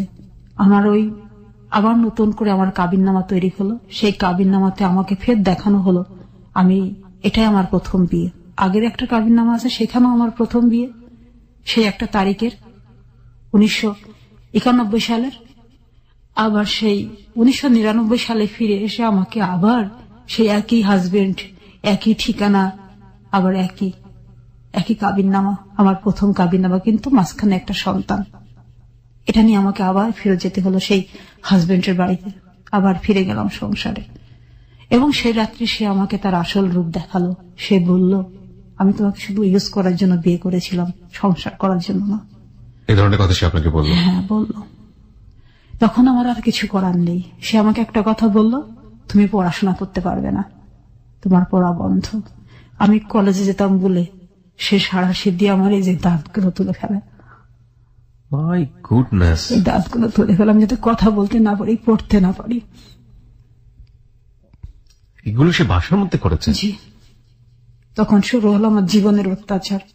আপনার মেয়ে এগুলো দেখেনি? মেয়ে জানতো না এগুলো? ছোট মেয়ে? আমার বড় মেয়েটা, সেই মেয়েটা কখনো বাবার সাথে কথা বলতে পারেনি, বাবার আদর কখনো আমার মেয়ে পাইনি। সারাশিতে দাঁত তুলে ফেললো মানে? এটা কিভাবে করলো সে? আমি পড়াশোনা করতাম বিধায় তাই। প্রচন্ড অত্যাচার করতো, প্রচন্ড মারধর করতো। বাড়ির আর লোকজন এগুলো দেখতো না? বাড়িতে লোকজন শুধু আমার শাশুড়ি, আমি, আমার হাজবেন্ড আর আমার বাচ্চার কেউ নেই। সবাই তো শহরে থাকে, গ্রামের বাড়িতে। অনেক বড় বাড়ি, 3.5 বিঘার উপরে বাড়ি। এই শব্দটা কোথাও যাবারও কথা নাই। দরজা বন্ধ করে দিয়ে আমার এদিকে দাঁতগুলো নেই। এগুলো সব টানতে টানতে তুলে ফেলতো? প্রথম ভাঙতো হাতুড়ি দিয়ে, এগুলো ফুলে আমার এরকম হয়ে গেছিল সেই সময়। তারপরে এই যে হাতের আঙুল, এটা বাড়িয়ে আমি লিখতাম বলে এই যে হাতের আঙুল ব্যাকা করে দিচ্ছে মেরে। ওই 17 ডিসেম্বরে যেদিন শ্বশুরবাড়ি গেলাম, তারপরে আমি 4 দিন পরে আমি প্রথম কলেজে যাই শ্বশুরবাড়ি থেকে। ওখান তো কাছে শ্বশুরবাড়ি, আমি বাসে কলেজে যেতাম। মেয়েকে আমার শাশুড়ির কাছে রেখে যেতাম। আমার শাশুড়ি বললো ওর অনুমতি ছাড়া তুমি কলেজে যাচ্ছ, তোমার তো সমস্যা হতে পারে। আচ্ছা। ও তো খুবই রেগে যেতে পারে। এতদিন পরে তোমরা আবার এক জায়গায় হলা, তোমরা খুব সুন্দর একটা সংসার বা পড়াশোনা বা নাইবা করছো তো, ইন্টার পাস তো করছো, ডিগ্রি পাস না করলে কি হবে তোমার? তুমি তা চাকরি করবে না। তা বললাম যে মা, আমি ভরসা আর কোনো কিছুতেই পাই না। এখন আমার একটা ভরসা, আমাকে শিক্ষা অর্জন করতে হবে, আমাকে আমার এডুকেশনটা আমাকে ফুলফিল করতে হবে। আমি এই লক্ষ্যে এগিয়ে যেতে চাই, যাতে পরবর্তীতে যেন আমি সব ঝড় সামলাতে পারি। আমাকে সেভাবে তৈরি হতে হবে, আমার নিজে থেকে নিজেকে তৈরি করতে হবে। আমি এই বলে আমি চলে যাই কলেজে। যেদিন প্রথম কলেজ থেকে ফিরে আসলাম সেদিনই আমার প্রথম প্রচন্ড মারধর। সেদিনকে দাঁত তুলেছিল পরে। আচ্ছা, প্রচন্ড মারধর করেছিল, আমার বই ছিঁড়ে ফেলেছিল। যে বইগুলি আমি আমার কলেজে যে বইগুলো আমি নিয়ে এসেছিলাম এটা আগুন দিয়ে পুড়িয়ে ফেলার পরে আমি ফের নতুন করে কিনি। এখন কেনার টাকা তো সে আমাকে দিবে না। আমার বাবার বাড়ি থেকে আমাকে 5 ভরি গহনা দেওয়া হয়েছিল, আর শ্বশুর বাড়ি থেকে 10 ভরি স্বর্ণ দিয়েছিল। এখান থেকে আমি আমার মামা যে কানের দুল দিয়েছিলেন একটা পাশা, সেটা আমি বিক্রি করেছিলাম। আচ্ছা, বিক্রি করে আমি বই কিনেছিলাম ফের কলেজের। আচ্ছা আচ্ছা, এই পুড়িয়ে দেয়া বই। আচ্ছা, আমার কলেজের সব বইগুলো আমি ফের নতুন করে ফের কিনি, যেহেতু আমার একটা বছর পরে আমি পরীক্ষা দিব। আচ্ছা, ডিসেম্বর, জানুয়ারি, ফেব্রুয়ারি, মার্চ, এপ্রিল, মে, জুন, যখন আমি পড়াই বন্ধ করলাম না, তখন সে কি করলো, আমাকে দ্বিতীয়বার কনসেপ্ট পড়ালো। আমি যে পিল খেতাম তার সাথে যাওয়ার পরে সেই পিলের পাতা সে ফেলে দিত। আমার পিলের পাতা কোনোদিন আমি ফুলফিল করতে পারতাম না। আচ্ছা আচ্ছা, মানে আপনার পড়াশোনা বন্ধ করার জন্য দ্বিতীয়বার কনসেপ্ট করালো জুন মাসে। এটা আচ্ছা, আমি কনসেপ্ট করলাম। কনসেপ্ট করার পরেও আমি পড়াশোনা করতাম নিয়মিত, ঘরে বসে বই পড়তাম। সে তো সারাক্ষণ বাইরে থাকতো, বাইরে ড্রিঙ্কস করে বেড়াতো, পাখি মেরে বেড়াতো, বিভিন্ন মেয়েদের সাথে ফুর্তি করে বেড়াতো। তার জীবনের ইতিহাসগুলো এগুলি ছিল। খুব ডেঞ্জারাস টাইপের ছিল তো, এবং তাকে দেখে সবাই ভয় পেত। আর আমার যে মেয়েটা আমি সাথে করে নিয়ে গেলাম, আমার বড় মেয়ে, ও যখন ওখানে দিন যাপন করতো আমার সাথে, ও বাবাকে দেখে খুব ভয় পেত। বাবার সামনে কখনো যেত না, কথাও বলতো না, আর ওকে কখনো বাবা আদরও করেনি ওকে। ও তখন বাবার আদর কি জিনিস জানতো না, বাবা বলে ডাকতো না, ভয় পেত। ও দাদির কাছে বেশি থাকতো, দাদি ওকে খুব ভালোবাসতো, খুব ওরা ভালোবাসতো। তো এভাবে আমাদের মামের দিন যাচ্ছিল। ও বাবা যখন থাকতো না তখন ও আমার কাছে আসতো, এবং বাকিটার সময় কাজের মেয়ে এবং দাদি এদের সাথেই সময় কাটাতো। আর এইভাবে আমার প্রতি অত্যাচার চলতো। দ্বিতীয় কনসেপ্ট হওয়ার পরে আমি ওই বেবিটা আমার ভিতরে বাড়তে থাকে আস্তে আস্তে। জুন থেকে এটা মার্চ, প্রায় 8 মাসের কাছাকাছি যখন আমার গর্ভে বাচ্চা, তখন আমার বিয়ে পরীক্ষা শুরু হলো মার্চে। বিয়ে ফাইনাল পরীক্ষা। আমি সেই 8 মাসের গর্ভে বাচ্চা নিয়ে আমি পরীক্ষা দিতে যেতাম। আমি পরীক্ষায় অংশগ্রহণ করলাম, বিয়ে পরীক্ষাতে। বিয়ে পরীক্ষা যখন অংশগ্রহণ করি, তখন এর মাঝখানে তোমার 2-3টা দাঁত তো অলরেডি চলেই গেছে প্রচন্ড অত্যাচারে। আমি পড়তাম যাতে কথা বলতে না পারি। আমাকে বলতো যদি দাঁত না থাকলে পড়াশোনা করবে কিভাবে, তো দাঁতই রাখবো না, এভাবে সে বলতো, আর মারতো আমাকে ধরে। তারপরে যখন আমার বিয়ে ফাইনাল পরীক্ষা যখন সামনে আসলো, তখন তো আমি দ্বিতীয় সন্তান আমার গর্ভে, সন্তানও বড় হচ্ছে, এদিকে গুটি গুটি পা আমার পরীক্ষাও এগিয়ে আসছে। আমার টেনশন, আমাকে পরীক্ষা ভালো রেজাল্ট করতে হবে। আমি ওইভাবে পড়াশোনা করতাম। যখন আমার সামনে বই দেখতো তখন আমাকে মারধর করতো প্রচুর। যখন আমি পরীক্ষাতে ফর্ম ফিল আপ করার জন্য আমি রেডি, ওই সময় আমার আগের 2 সার্টিফিকেট, এসএসসি এবং ইন্টারের সার্টিফিকেট ছিঁড়ে ফেলে, সে টুকরো টুকরো করে ফেলে। সেটা আমি পুড়িয়ে ফেলবে যখন, তখন আমার শাশুড়ি পুড়িয়ে ফেলার আগে সে নিয়ে চলে যায়। পরে ওটা আমি আর একটা কাগজে জোড়া দিয়ে সেই ছেঁড়া কপি এখন আমি টেনে নিয়ে বেড়াচ্ছি। সেই ছেঁড়া কপি আছে আপনার কাছে? প্রিয় শ্রোতা, আমরা কিছু নিদর্শন উনি নিয়ে এসছেন। মাই গুডনেস, একটু আমার কাছে দিবেন? ওহ গড, প্রত্যেকটা ছেঁড়া, এবং এটা আপনি অবস্থায় জোড়া দিয়ে লেমিনেটিং করেছেন না? নিচে একটা পাতা দিয়ে আপনি আঠা দিয়ে লাগিয়েছেন। এটা মানুষ কতটা অসহায়, আজকের এই জীবনের গল্প না শুনলে আমি ঠিক বুঝতে পারতাম না। ওনার সার্টিফিকেট গুলো আমার 2 হাতে 2টা সার্টিফিকেট। 1994 সালের মাধ্যমিক স্কুল সার্টিফিকেট পরীক্ষায় সমাজ বিজ্ঞান শাখায় 2য় বিভাগে উত্তীর্ণ হয়েছে। বাহ, এখানে উনি যশোর বিভাগ থেকে পরীক্ষা দিয়েছেন সেটাও উল্লেখ আছে। এখানেও উনি হায়ার সেকেন্ডারি স্কুল সার্টিফিকেট, এটা ইংলিশে, প্রত্যেকটা টুকরো টুকরো করে ছেঁড়া, এবং উনি নিচে কাগজ দিয়ে আঠা দিয়ে লাগিয়ে পরবর্তীতে লেমিনেটিং করেছেন। বলুন তারপরে আমি পরীক্ষাতে অংশগ্রহণ করবই, আমার এটা প্রতিজ্ঞা, দৃঢ় প্রতিজ্ঞা। পরীক্ষা অংশগ্রহণ করলাম। ইংলিশ বাংলা পরীক্ষা দুটো আমি খুব ভালো দিলাম। Degree final? জি, ডিগ্রি ফাইনাল। আমার মেয়ে আমার গর্ভে, ছোট মেয়ে, 8 মাস তখন চলে, আর 1 মাস পরে আমার ডেলিভারি। পরীক্ষা শেষ করতে পারবো কিনা জানি না, যেহেতু তোর লং টাইমে পরীক্ষাটা বাস তাওয়াক্কাল তো আল্লাহ, আপনি দিয়ে যাচ্ছেন। হ্যাঁ, দিয়ে যাচ্ছি। ওকে। আমার সমাজবিজ্ঞান যখন ফার্স্ট পার্ট পরীক্ষা দেওয়া হয়ে গেল, সেকেন্ড পার্ট পরীক্ষার সামনে 7 দিন পরে আমি সমাজবিজ্ঞানের সেকেন্ড পার্ট বই নিয়ে আমি ঘরে বসে পড়ছিলাম। রাত্রি তখন 10টা বাজে। উনি ফিরে আসলেন। ফিরে এসে আমার হাতে বই দেখার পর, বাড়িতে আমার শাশুড়িও ছিলেন না, উনি চিটাগং গিয়েছিলেন, তো বাড়িতে কেউ নাই, আমি আমার মেয়ে আর কাজের মেয়ে, আর কেউ নাই। মেয়ে তো কাজের মেয়ের সাথে ঘুমিয়ে গেছে। বাড়ি ফিরে আমার যখন দেখলো বই হাতে, তখন আমার পেটে 2টা লাথি মারলো, আমার এই ভরা পেটে। আমি খাট থেকে পড়ে গেলাম। আমার মুখে ঘুষি মারলো, নাক দিয়ে রক্ত বেরিয়ে গেল। সে বেরিয়ে ঘরে তালা মেরে, গেটে তালা মেরে সে ওই রাতে বেরিয়ে যায় বাড়ির থেকে। কোথায় যায় এটা জানি না। আমি ভোর পর্যন্ত ভেবে পড়েছিলাম। আমার মেয়ে আর কাজের মেয়েটা শুধু শব্দ শুনেছিল। ও পাশের ঘর থেকে ওরা 2জন আসে। আসার পরে আমাকে ওই অবস্থায় দেখে, রক্ত বেরোনো দেখে ও ভয় পেয়ে যায়, কান্নাকাটি করতে থাকে। তখন ওর পাশে যে আমার চাচাতো ভাসুরা ছিল, ওরা দৌড়ে আসে, ঘেরের দরজা বন্ধ, প্রাচীর টপকিয়ে আসে, তালা ভাঙে ওই রাত্রে। তালা ভেঙে তারপরে আমাকে ডাক্তারখানায় নিয়ে যায়। আমি অ্যাডমিট হই। 4 দিন আমি হাঁটতে পারতাম না আমার পেটে লাথি মারার কারণে। পরে তহমিনা যে আমাদের ফ্যামিলির ডাক্তার, সে বলল যে বাচ্চা উল্টে গেছে, ভিতরে বাচ্চা ডিফেক্ট হয়ে গেছে। আমি আমার পরীক্ষা দিতে পারিনি। আমার হাঁটা চলা বন্ধ হয়ে গেল। ডাক্তার বলল যে তুমি পরীক্ষা চাও না জীবন চাও? তা আমি বললাম আমার পরীক্ষাটা খুব ইম্পর্টেন্ট, আমার পরীক্ষাটা আমি দিতে চাই, আমি বেডে শুয়ে হলো পরীক্ষা দিব। তুমি কি পারবে? আমি বললাম আমাকে পারতেই হবে। আমি পরীক্ষার হলে গেলাম। হলে যাবার পরে ওই পরীক্ষাটা তো আমার 7 দিন পরে ছিল, আমি দিয়ে দিলাম। পরীক্ষাটা খুব ভালো আমি দিতে পারিনি। তারপরে আমার ব্লিডিং শুরু হয়। শুরু হওয়ার পরে আমি আর যেতে পারিনি। তারপরে আমি আমার মায়ের বাড়িতে চলে আসি। আমার পরীক্ষা ওই জায়গায় স্থগিত হয়ে গেল। আমার স্বপ্নের অধার হয়ে থাকলো, আমার বিয়ে পাশ করা আরো হলো না। তারপরে আমি চাষির কাছে ট্রিটমেন্টে থাকলাম। থাকার পরে মেয়েটা 1 মাস অতিরিক্ত হয়ে গেল পেটের মধ্যে, আর ডেলিভারি আমার পেন আসে না। মেয়েটা ভিতরে মল ত্যাগ করে ফেলছে। যেখানে 9 মাসে বাচ্চা হওয়ার কথা, সেখানে 10 মাস হয়ে গেছে। ও কোন রকম বেঁচে আছে ভিতরে। পরে চাষিমা 7 ঘন্টা, মানে আল্ট্রাসাউন্ড রিপোর্টে ওটা 7 ঘন্টার মধ্যে যদি ডেলিভারি না হয়, মা মেয়ে দুজনাই পৃথিবী ছেড়ে চলে যাওয়ার সম্ভাবনা আছে। এই রিক্সে চাষিমা আমাকে ডেলিভারি করালেন। ডেলিভারি করানোর পরে মেয়েটা হলো আধমরা একটা মেয়ে।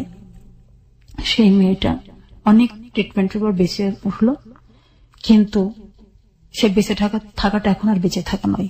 ওই যে লাথি মারার কারণে ওর জীবনে ওর ডিফেক্ট নিয়ে যে শিশুটা খুব সুন্দরভাবে পৃথিবীতে আসতো, তার সুন্দর জীবনটা ব্যাহত হলো। আমি আবার 26 দিনের মেয়ে নিয়ে আমি আমার শ্বশুর বাড়িতে ফিরে গেলাম। যেহেতু মেয়ের স্কুল আছে, সুস্থ হয়ে ফিরে গেলাম। এই ছোট মেয়েটা, বড় মেয়েটা, এই নিয়ে আমি সংসার করি, সংসারে আছি। বইগুলো প্রতিদিন হাত দিতাম আর কাঁদতাম যে আমার এত যন্ত্রণার পড়াশোনা, সেই পড়াশোনাটা আমি আজকে পড়তে পারলাম না। তারপরে আমার মেয়ের বয়স তখন 13 মাস, ছোট মেয়ে, তখন ফির সে আমাকে কনসেপ্ট করালো। আবার তোমাকে কনসেপ্ট করতেই হবে। আবার আমার সন্তান আসলো, ছেলে পেটে আসলো। ছেলে পেটে আসার পরে আমি অসুস্থ হয়ে গেলাম। আমি বিছানাতে, আমি আর উঠতে পারতাম না। দিদি প্রচন্ড মারধর করতো।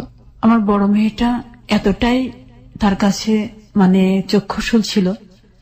7 বছরে তো 8 বছরে মেয়েরা তো কান ফোড়ায়। আমার বড় মেয়েটা যখন কান ফোড়ালো, শখ করে ছোট কুকুর কাছ থেকে, সে কানটাকে সে বাড়িয়ে কান দিয়ে রক্তপাত করে দিয়েছিল আমার বড় মেয়ের। ইভেন কি মেয়েটাকেও সে কখনো রেহাই দিত না। তারপর ছেলেটাকে পেটে নিয়ে যখন আমি এভাবে আর পড়াশোনা করতে পারলাম না, আমার শ্বশুর বাড়িতে তখন খুব কষ্ট হতো। যেহেতু ওখানে ডাক্তার, গ্রামের বাড়িতে ডাক্তার অনেক দূরে, আর বাড়িতে কোনো ডাক্তার নেই।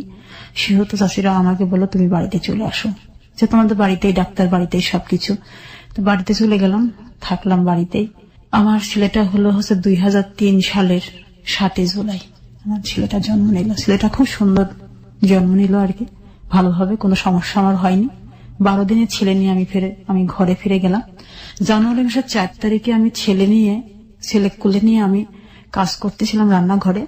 তো আমার কাজের মেয়েটাকে দিয়ে বললাম যে কাপড়গুলো একটু ভেজা ভেজা আছে, আমি এগুলোর একটু শুকিয়ে নিয়ে আসি চুলার থেকে। শুধু হিটারে দিয়েও হচ্ছে না, আয়রন করে হচ্ছে না, তো এই বাচ্চাটাকে নিয়ে আমি আসতেছি। তখন রাত্রি 8:30 বাজে। আচ্ছা, আমার মেয়েটার টিচার এসে তখন মেয়েটাকে পড়াচ্ছে, বড় মেয়েটাকে। তারপরে আমার গায়ে আগুন লেগে গেল। আগুন লেগে গেল মানে? চুলার থেকে আগুন লাগলো আমার গায়ে। আচ্ছা। আমার শরীরের অর্ধেক অংশ পুড়ে গেল। পুড়ে যাওয়ার পরে আমি সেন্সলেসে পড়ে থাকলাম। সবাই আসলো, আমাকে ওখান থেকে আগুন থেকে উদ্ধার করলো। শাড়িতে আগুন লেগে গিয়েছিল। লেগে যাওয়ার পরে ওই রাত্রে আমাকে ডাক্তারখানায় অ্যাডমিট করা হলো। আমার হাঁটুর উপর থেকে আমার মাঝার পর্যন্ত আমার সমস্ত পুড়ে একদম ঝলসে গেল। ঝলসে যাওয়ার পরে আমি এই বিছানায় যখন পড়ে গেলাম, বাচ্চা 3টা, ছোট মেয়েটা ওইরকম হাঁটতে পারে না, ছেলেটা মাত্র হয়েছে 7 মাসের সন্তান কোলে। তারপর সে যে কি বিভৎস অবস্থা আর কি। ডাক্তার ড্রেসিং করছে, ব্যান্ডেজ করতেছে, এইভাবে আমার প্রতিদিন একটা একটা করে দিন পার হতো। আর আমার ফ্যামিলির কেউ আমাকে তখন দেখতে আসেনি। আর এই যে আপনি বলছিলেন একটু আগে যে দাঁত উপড়ে ফেলতো, হাতের নখ ভাঙতো, যাতে আপনি লেখাপড়া করতে না পারেন, এগুলো আপনি আপনার পরিবারে বলতেন না? মাকে বলতেন না? বাবাকে বলতেন না? আমার ওই যখন এগুলি করতো তখন তো বললেও তারা বিশ্বাস করতো না। আর আমার ফ্যামিলির লোকজন তখন কম যেত আমাদের বাড়িতে। আর আমার বাচ্চাগুলি হয়ে যাওয়ার পরে যখন আমার অত্যাচারটা যখন বেশি বাড়লো, যখন আমি পুড়ে গেলাম, তখন আমার ফ্যামিলির কারোর মুখ আমি দেখিনি। দাঁতগুলো কি দিয়ে তুলতো উনি? দাঁতগুলো প্লাস দিয়ে তুলতো আর ইয়ে দিয়ে করতো। কিছু লোক আছে উনি ভাঁজ করতে পারেন না, এগুলো কি দিয়ে বাড়ি দিত? এগুলোতে এগুলো বেতের লাঠি দিয়ে বাড়ি দিত, যাতে আপনি লিখতে না পারেন, কলম ধরতে না পারেন। এই যে আঙুল দুটো বাঁকা, এই যে এই কারণে ফেটে গিয়েছিল হাড় এখানে। বলুন তারপর। পড়ে গেলাম বিছানায়। তখন আমাকে ওই পুরো অবস্থাতে মারতে পারে না, শুধু মুখে আমাকে আঘাত করতো যে সাবধানে কাজ করতে পারো না, এই করতে পারো না, সেই করতে পারো না, এখন তোমাকে কে দেখবে, তোমার বাচ্চাদের কে দেখবে, খালি মুখে কিলাতো। কিলিয়ে আমার চলে যেত ঘর থেকে। আমার পরে রাগে খুব এসে চলে যেত। আর একটা বড় মহিলা ছিল কাজে, তার সাথে সে সারাক্ষণ এই সেক্স রিলেশনের মতো থাকতো। মানে কাজের মেয়ের সাথে? জি। আমার শাশুড়ি তখন আমার পুরো অবস্থা শুনে চিটাগাং থেকে ফিরে আসলেন বাড়িতে। আসার পরে আমার মেয়েদেরকে দেখাশোনা করতে লাগলেন। শাশুড়ি আর একটা কাজের মেয়ে রাখলেন, যেহেতু ওই অবস্থা হয়ে গেছে, এখন তোকে তো ট্রিটমেন্টও করতে হবে, বাচ্চাগুলোও দেখতে হবে। আমি ছেলেটাকেও কোলে নিতে পারি না, ছোট মেয়েটাকেও নিতে পারি না। বড় মেয়েটা আমার মল ফেলতো, আমি পায়খানা বিছানায় বসে করতাম। বড় মেয়ে সেবাটা দিত? আমার বড় মেয়ে আর একটা কাজের মেয়ে। আমার বড় মেয়ে তখন ক্লাস 6 এ। আমার এই বড় মেয়েটা আমার জন্য তার 1 বছর লস দিল। 6 এ ওর পড়াশোনাটা হয়নি। ওর চোখে যখন পানি দেখতাম তখন আমার খুব কষ্ট হতো। নিজের প্রতিচ্ছবি দেখতে পেতেন? আমি তখন আমি বলতাম যে আম্মু, তুমি আমাকে ক্ষমা করে দিও, আমি চাইনি তোমার পড়াটা বন্ধ হোক। তারপরে এইভাবে জানুয়ারি থেকে অক্টোবর মাস পর্যন্ত আমি বিছানায় ছিলাম। প্রচন্ড যন্ত্রণা, ঘা শুকোতে দেরি হলো, আমার পুরা শরীর বিকলাঙ্গ হয়ে গেল, ঠ্যাংগুলো সব কুজো হয়ে গেল, নবগুলো সব টান ধরলো। যখন আমি আর সুস্থ হই না, অক্টোবর মাসের 16 তারিখ 2004, সে আমাকে আমার 3টা বাচ্চাকে রেখে কুষ্টিয়ার কোর্ট স্টেশনের বারান্দায় ডাক্তারখানায় যাওয়ার নাম করে আমাকে ফেলে আসে। সেই রাস্তাতে স্টেশনে ফেলে আসে আপনাকে?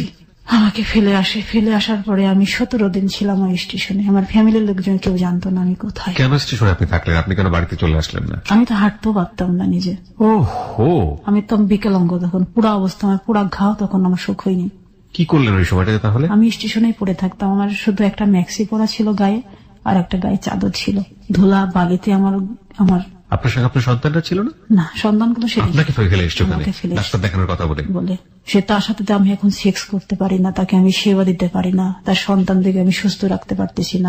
আমি তো এখন অথর্ব অকেজ, আমি যাতে পচনশীল হয়ে মরে যাই সেটাই সে চেয়েছিল। তারপরে আপনি স্টেশনে কি করলেন ওই সময়টাতে? আমি 17 দিন থাকার পরে আমাকে কেউ ভিক্ষুক মনে করে 2 টাকা 1 টাকা দিয়ে যেত। ওটা দিয়ে আমি খুঁড়িয়ে পাউডারি কিনে স্টেশনের নলকূপ থেকে পানি খেতাম। এবং আমার নিজের চোখে আমাকে দেখতে হয়েছে আমার ঠ্যাঙের নিচ থেকে যে পচা মাংস ছিল, এই মাংস কুকুরে চেটে খেত। এই জিনিসটা আমাকে আমার জীবদ্দশাতে আমাকে দেখতে হয়েছে। এটা যে আমি দেখবো আমি কখনো কল্পনা করতে পারিনি। 17 দিন যখন অতিবাহিত হয়ে গেল, ধুলা বাড়িতে, মশা মাছিতে ঘাগুলি আবার দুর্গন্ধ ছড়াতে শুরু করলো। তখন আমার বাবার বড় বোনের ছোট দেবর, উনি স্টেশনে দেখা মাত্র আব্বার কাছে ফোন করছে, বাবার কাছে, যে ভাই তুমি ভাত খাও কিভাবে, তুমি ঘুমাও কিভাবে, যে বাড়ির মেয়েদের পশমকে স্পর্শ করতে পারেনি সেই মেয়ে আজকে স্টেশনে পড়ে আছে, তুমি কল্পনা করতে পারবে না মেয়ের কি অবস্থা আজকে। এটা বলে সে ফোনটা রেখেই আমাকে কুষ্টিয়া সোনো টাওয়ারে ভর্তি করে। ভর্তি করার পরে আমাকে ওখানে সেবা দেওয়ার পরে আমি 7 দিন থাকার পরে আমাকে বাড়িতে নিয়ে যাওয়া হয়। বাবা আসলো না কথা শোনার পরে? বাবা চলে আসলেন মাইক্রো নিয়ে, দুলাভাই চলে আসলেন, বড় বোন চলে আসলেন, সবাই আসলো। আসার পরে আমাকে ওখান থেকে সেবা দিয়ে 7 দিন পরে বাড়িতে নিয়ে গেলেন। বাড়িতে নিয়ে যাওয়ার পর যেহেতু সন্তান আমার কাছে নেই, আমার ওই 17 দিনে ক্ষুধা যন্ত্রণা, আমি এগুলো না খেতে খেতে আমি আর বাড়িতে আসার পরে আমি আর কারোর সাথে কথা বলতে পারতাম না। আমাকে কোনো কিছু প্রশ্ন করলে আমি চুপচাপ, আমি শুধু আমার চোখ দিয়ে পানি পড়তো। শুধু এই অনুভূতিটি আমার সেই সময় ছিল। তারপরে বাবা দেখলো তো এটা সমস্যা, তখন এইভাবে আমার অক্টোবর নভেম্বর ডিসেম্বর মাসগুলো চলে গেল। জানুয়ারি ফেব্রুয়ারির দিকে বাবা আমার পাসপোর্ট তৈরি করলেন, আমাকে ইন্ডিয়াতে নিয়ে যাবেন ট্রিটমেন্টের জন্য। আমার শরীরের আর কোনো উন্নতি হচ্ছে না। হাজবেন্ডকে খবর দেয়নি? হ্যাঁ দিয়েছিল, বাবা গিয়েছিল 2 বার, বাবাকে অপমান করে বের করে দেয়। তারপরে মে মাসে আমি আমার পাসপোর্ট হাতে আসলো, জুন মাসের অর্ধেক টাইমে ভিসা পেলাম পাসপোর্টে। তখন বাবা আমাকে নিয়ে সুদূর মাদ্রাজ গেলেন ট্রিটমেন্টের জন্য। অ্যাপোলোতে ভর্তি করলেন আমাকে, কারণ আমার তখন পুরা আমার নার্ভগুলো তো শুকিয়ে মানে ওই যে কুচিয়ে তো আমি খাটো হয়ে গেছি, এতটুকু হয়ে গেছিলাম। আমি লাঠি ভর দিয়ে চলতাম। তারপর ট্রিটমেন্ট চললো কতদিন ওখানে? ওইখানে চললো, আমি ছিলাম ওইখানে 25 দিন ছিলাম। আচ্ছা। ওইখানে ট্রিটমেন্ট করাকালীনই আবার চোখটাকেও দেখানো হলো। চোখেরও তো তখন খুব ভয়াবহ অবস্থা। শঙ্কর নেত্রালয় দেখানো হলো। দেখানোর পরে শঙ্কর নেত্রালয় থেকে বললো যে লেসিক করতে হবে, লেজার লেসিক করতে হবে, করলে চোখটাতে পাওয়ারটা একটু কম থাকবে, তখন ইজি হয়ে জীবনযাপন করতে পারবে। পরে আমি ফিরে আসলাম দেশে। ফিরে এসে আমি মামলাতে অংশগ্রহণ করলাম, সুস্থ হলাম। মামলা করলেন আপনি? হ্যাঁ জি, জজ কোর্টে গিয়ে মামলা করলাম, চুয়াডাঙ্গা জজ কোর্টে, আমার সেই মামার কাছে। করার পরে সে অ্যারেস্ট হলো। আমার সন্তানরা আমার কাছে আসলো, কোর্ট রায় দিল যে আমার 3টা সন্তান আমার কাছেই থাকবে, তাদেরকে প্রতি মাসে 6,000 টাকা খরচ দিতে হবে। আপনি কি মামলা করলেন? নারী নির্যাতন মামলা? জি। তারপর তাকে অ্যারেস্ট করে কি করা হলো? অ্যারেস্ট করে সে 7 দিন ছিল জেলখানাতে। তারপরে সে জামিনে বের হয়ে আসলো। কিভাবে বের হলো সে? সেটা তো তার রুলসে তো হবে, এটা তো নারী। আপনি পরবর্তীতে কোর্টে গিয়ে আবার আপিল করলেন না যে কেন বের হলো সে? হ্যাঁ করেছিলাম। তারপর করার পরে তখন একটা কথাই সে বলল যে তোমার যে বিয়েটা, সেই বিয়েটাকে তোমার বাবা দেখাচ্ছে যে তোমার প্রথম বিয়ে হলো 91 সালে, সেটা ঠিক আছে, সেটা তো আমিও জানি, বাট সেই কাগজটা কিন্তু তুমি উত্থাপন করলে না, এটা আমার বাবা করতে দেয়নি। যেহেতু তো ওই বিয়ের পরে যে ডিভোর্স লেটারটা আছে সেটাতে আমার অবৈধ সন্তানের কথা উল্লেখ আছে। আচ্ছা। সেই বিয়েটাকে আবার নতুন করে আমি যখন দেখালাম যে আমার প্রথম বিয়ে, দ্বিতীয় বিয়েটাও যখন দেখাচ্ছে প্রথম, তাহলে বাচ্চাটা আসলো কোথা থেকে? এটা একটা বিশাল একটা প্রশ্ন আইনের কাছে। এই ফাঁকের কারণে সে জটলা তৈরি করে সেখান থেকে বের হয়ে গেল। কতবার যে আজকে আমার গা শিউরে উঠেছে স্টোরি শুনতে গিয়ে। মানে মানব জন্ম বৃথা বলে একটা শব্দ আছে, কিছু বলার নাই। এখন পর্যন্ত আমার কাছে মনে হয়েছে এটা একটা বৃথা জন্ম। সমাজ নেই, আইন নেই, পরিবার নেই, কেউ নেই এই ভদ্র মহিলার পাশে। ওয়াই শি ইজ সার্ভাইভিং, মানে হাউ শি ইজ সার্ভাইভিং, মানে কিছু বলার নেই। তারপরে মামলাতে সেইভাবে যখন জামিন নেওয়ার পরে আমার কাছে তো বারবারই, আমি যতবার আমার আপিল করেছি ততবারই রায় আমার দিকে এসছে। তার যে সে তার যথাযথ যে মানে দায়িত্বগুলো পালন করবে, সন্তানরা বড় না হওয়া পর্যন্ত মায়ের কাছেই থাকবে এবং সন্তানদেরকে সে নিয়মিত খোরপোশ দিবে। সে শুধু 60,000 টাকা দিয়ে পালিয়ে গেল, আর ফিরল না। সে আর কোন মামলার মানে হিয়ারিং এ পালিয়ে গেল, মানে দেশের বাইরে চলে গেল? কি দেশের বাইরে আবার চলে যায়? ওকে। দেশের বাইরে যখন চলে যাবে তখন এটা আমি শুনতে পাই, তখন আমি এয়ারপোর্টে এসে আটকানোর জন্য আমি চেষ্টা করেছিলাম একটা, কিন্তু আমার বাবার কারণে আমি এটা ফেল করে যাই। বাবা কি করলো? আমি যেদিন আমি শুনছি যে সে চলে যাবে, আমি ওই সপ্তাহে আমি ঢাকা আসবো, আমার বাবা আমাকে আসতে দেয়নি। আমি পরের সপ্তাহে আসি। আমি যখন এয়ারপোর্ট থানাতে আমি যখন গেছি তখন দেখি অলরেডি সে পাসিং হয়ে গেছে, সিঙ্গাপুরে পাসিং হয়ে গেছে। কত সালে এটা মনে আছে? হ্যাঁ 2005-এ। 2005 সালের গল্প। তারপরে তার হলো না তাকে করা। সে 60,000 টাকা দিয়ে এইভাবে সে আর যতগুলো হিয়ারিং এ ডেট আমি উপস্থিত হয়, সে উপস্থিত হয় না। এভাবে 3 বছর মামলা চললো। এদিকে আমার মেয়েটা ক্লাস 8-এ উঠে পড়লো, বড় মেয়েটা। ছোট মেয়েটা এরকম অসুস্থ, প্রতিবন্ধী, হাঁটতে পারে না, প্রতিবন্ধী হয়ে গেল। জি, ওই যে লাথি মারার কারণে। ছেলেটা আস্তে আস্তে বড় হচ্ছে। এভাবে আমাদের 3 সন্তান নিয়ে বাবার বাড়িতে আমি আবার জীবনযাপন শুরু করলাম। তারপরে মামলা 3 বছর চলার পরে 2006-এর আগস্টের 8 তারিখে আমার ছোট মেয়েটাকে সে ফিরে কিডন্যাপ করে মালয়েশিয়া থেকে ফিরে এসে। ছোট মেয়েটাকে কিডন্যাপ করে? জি। মানে যে মেয়েটা প্রতিবন্ধী ছিল? জি। রাস্তা থেকে কিডন্যাপ করলো। খেলতে খেলতে তো বাসার বাইরে গিয়েছিল, আমি আর মেয়েটাকে খুঁজে পাই না। পরে আমি থানা পুলিশ এগুলো করতে করতে পরে আমি ওইখানে থানাকে ইনফর্ম করি, কুমারখালী থানাকে। পরে ওইখান থেকে মেয়েকে পাওয়া যায়। তারপরে তাকে আবার কোর্টে হাজিরা দিতে হয়। এই কিডন্যাপ করার কারণে সে আবার 1 মাস জেল খাটে। জেল খাটার পরে জেল থেকে যেদিন বেরোলো সেদিন আমার পায়ের কাছে বসে সে বলল যে আমি এই মেয়েটাকে সবচেয়ে তো বেশি ক্ষতি করে দিয়েছি, আমার এখন একটু অনুতপ্ত হয়, এখন তোমাকে তো আর ফিরে নিয়ে যেতে পারবো না, আর তুমিও যাবে না আমার সাথে, তুমি মেয়েটাকে আমাকে দিয়ে দাও। ছোট মেয়েটাকে? আমি ওকে সেবা করে যত্ন দিয়ে ওকে আমি আমার স্বাভাবিক জীবন ফিরিয়ে দিতে চাই। আচ্ছা। তখন আমার উপর একটু দয়া হলো, তখন আমি মেয়েটাকে ওকে দিলাম। কিন্তু আমাকে কথা দিতে হবে এবং আইনের মাধ্যম দিয়ে দিতে হবে যেন আমার মেয়ের কোনো কষ্ট না হয়। তো আইনের মাধ্যম দিয়ে আইনও তখন একটা প্রেফার করলো যে ঠিক আছে, 3টা বাচ্চা যখন তোমার কাছে আছে তুমি ছোট মেয়েটাকে দিয়ে দাও। তো দিয়ে দিলাম। আমি প্রতি মাসে মেয়েটাকে দিয়ে দেখে আসতাম। এভাবেই আমি। আপনারা কি তখন ডিভোর্সে ছিলেন? হ্যাঁ, আমাদের তো অলরেডি ফের আবার ডিভোর্স হয়ে গেছে। ওই ডিভোর্সটা আমি 9 মাস পরে জানতে পারি। আচ্ছা আচ্ছা। ওকে ওটা দেন আপনি? দেয়? ওই দেয় আবার দেয়। আচ্ছা। একই হাজবেন্ডের কাছ থেকে দুইবার ডিভোর্স, 2বার বিয়ে। এটা ইতিহাসের একটা বিরল। ওকে, বলুন। তারপরে বড় মেয়েটার এসএসসি পরীক্ষা শুরু হবে 8 সাল 2008-এ। বড় মেয়েটা হঠাৎ করে বেঁকে বসলো, আমি পরীক্ষা দিব না। আমি অনেক বুঝালাম, তুমি আমার যন্ত্রণাগুলি দেখেছো আমার সাথে, একসাথে পাড়ি দিলাম আমি আর তুমি আমার কম যন্ত্রণা দেখোনি। কিন্তু তোমাকে বড় হতে হবে, মানুষ হতে হবে, তোমাকে নিজের পায়ে দাঁড়াতে হবে। আমি কখনোই ভাববো না যে তুমি একটা শুধু মেয়ে, তুমি একজন মানুষ, তুমি মানুষের মতো মানুষ হয়ে থাকবে এই পৃথিবীতে, এবং সেভাবেই তোমাকে সংগ্রাম করতে হবে। যেহেতু তোমার বাবা নেই, তোমার বাবা থেকেও আজকে নেই। তো কি মানে ও কি করলো? ও তখন বললো যে আমাকে নিজে খুব অসহায় মনে হয় আজকে। আমার মনে হয় কি আমার জন্মটা আসলে না হলেই ভালো হতো, তুমি আমাকে তখন মেরে ফেললে না কেন? আমার মেয়ের একটাই কোশ্চেন ছিল। তারপরে আমার যে টিচারের হাত ধরে আমার লেখালেখিতে আসা সেই আপা খুবই ভালো বোঝাতে পারতেন বাচ্চাদেরকে। সে আমার শিক্ষাগুরু মালিকা বেগম, তার কাছে নিয়ে গেলাম বোঝানোর জন্য। সে ম্যাডামের কথা আমার মেয়ে রাখলো না।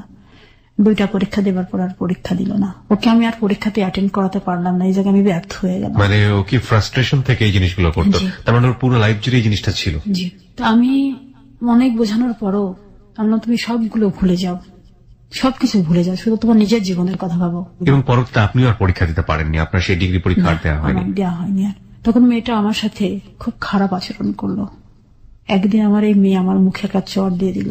সেদিন আমার মনে হলো আমার পৃথিবীতে বেঁচে থাকাই আজকে অর্থহীন, এই পড়ার কথা বলার কারণে।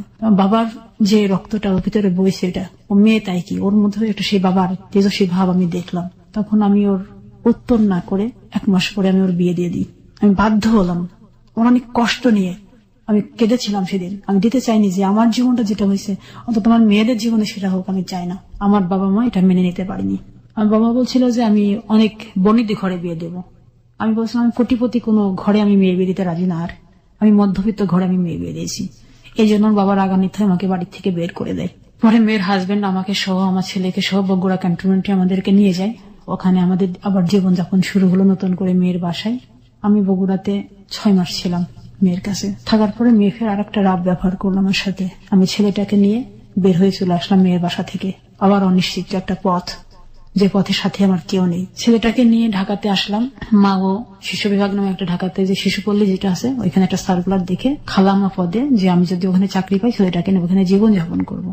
তো ওখানে পরীক্ষা দিলাম। পরীক্ষা দেওয়ার পর ওখানে উত্তীর্ণ হলাম না, ছেলেকে নিয়ে তারা আমাকে চাকরি নিবে না। যাই হোক, এইভাবে আমি পরে বাবার কাছে একটা চিঠি লিখলাম যে আমার মেয়ের অভিভাবক তো আমি, তুমি তোমার মেয়েকে যেমন সমর্পণ করে তোমার দায়িত্ব পালন করেছিল, আমি আমার দায়িত্ব পালন করেছি। তারপরে আর ছেলেটাকে নিয়ে কি করব, হাতে তো টাকা পয়সাও ছিল না। আমার গহনাগুলো আমার সাথে ছিল, সেই গহনাগুলো থেকে 2 ভরি গহনা বিক্রি করলাম। বিক্রি করে আমি ঢাকাতে কুড়িল বিশ্ব রোডে একটা বাসা নেই।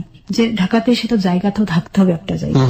আমার মামাতো ভাইয়ের বাসায় উঠেছিলাম কুড়িল কুড়াতলিতে। সেখানে আমার বাবা খবর পেয়ে আমার ভাইয়াকে বলছিল, তুমি আমার ওই মেয়ের পরিচয় আমি দিতে চাই না, যে মেয়ের বাবার কথার অবাধ্য হয়ে মেয়েকে বিয়ে দেয় সেই মেয়ের আমি পরিচয় রাখতে চাই না, তুমি বের করে দাও। ও বের করে দেয় আপনাকে? আমাকে বলে যে আমি ফুপা যখন এটা বলছে আমি তোকে রাখতে পারবো না, সরি বোন তুই চলে যা। আমি তখন আবার অনিশ্চিত পথের মধ্যে দিয়ে আমি পাড়ি দিয়ে আমি বাসা নিলাম। ছেলেকে নিয়ে তখন আমার খুব কষ্ট হচ্ছিল ঢাকাতে। তখন মেয়ে আমাকে ফোন করে বললো যে আম্মু তুমি থাকো ঢাকাতে, কিন্তু আমার ভাইকে আমার কাছে দিয়ে দাও।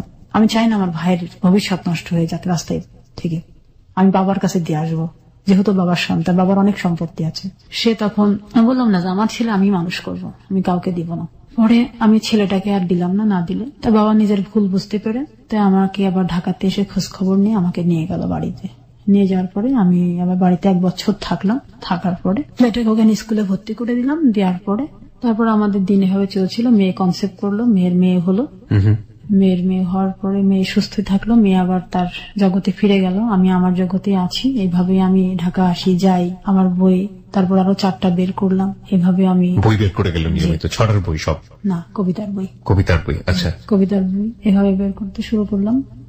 বাবা তখন আর কিছু বলে না। তখন আমি আবার টেলারিং ডিপ্লোমাতে ভর্তি হলাম, যে আমি মার্চেন্টাইজিং পড়ার খুব ইচ্ছা ছিল, ওটা করতে পারিনি। কুষ্টিয়াতে টেলারিং ডিপ্লোমাতে ভর্তি হলাম। 2 বছরের কোর্স করলাম। এখানে আমার প্রথম বিভাগ উত্তীর্ণ হলাম। বাড়িতে আমি কিছু সেলাই মেশিন নিয়ে বসলাম, মেয়েদেরকে দিয়ে কাজ করাতাম। এভাবে আমি কাজ করতেছিলাম। তখন আর বাড়ির পরিবেশ, গ্রামের পরিবেশ আমাকে খুব কুড়ে করে খাচ্ছিল। সবাই একই কোশ্চেন, এতবার কেন তার জীবনে এগুলি ঘটে?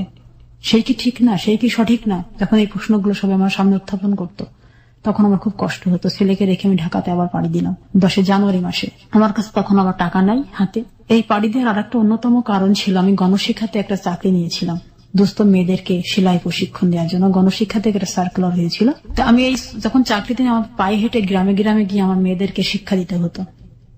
বাড়িতে বাড়িতে গিয়ে সেলাইয়ের উপর আমার প্রশিক্ষণ পিরিয়ড ছিল মাত্র 6 ঘন্টা। এটা আমার বাবা মেনে নিতে পারেনি। ওটাও মেনে নিতে পারেনি? না।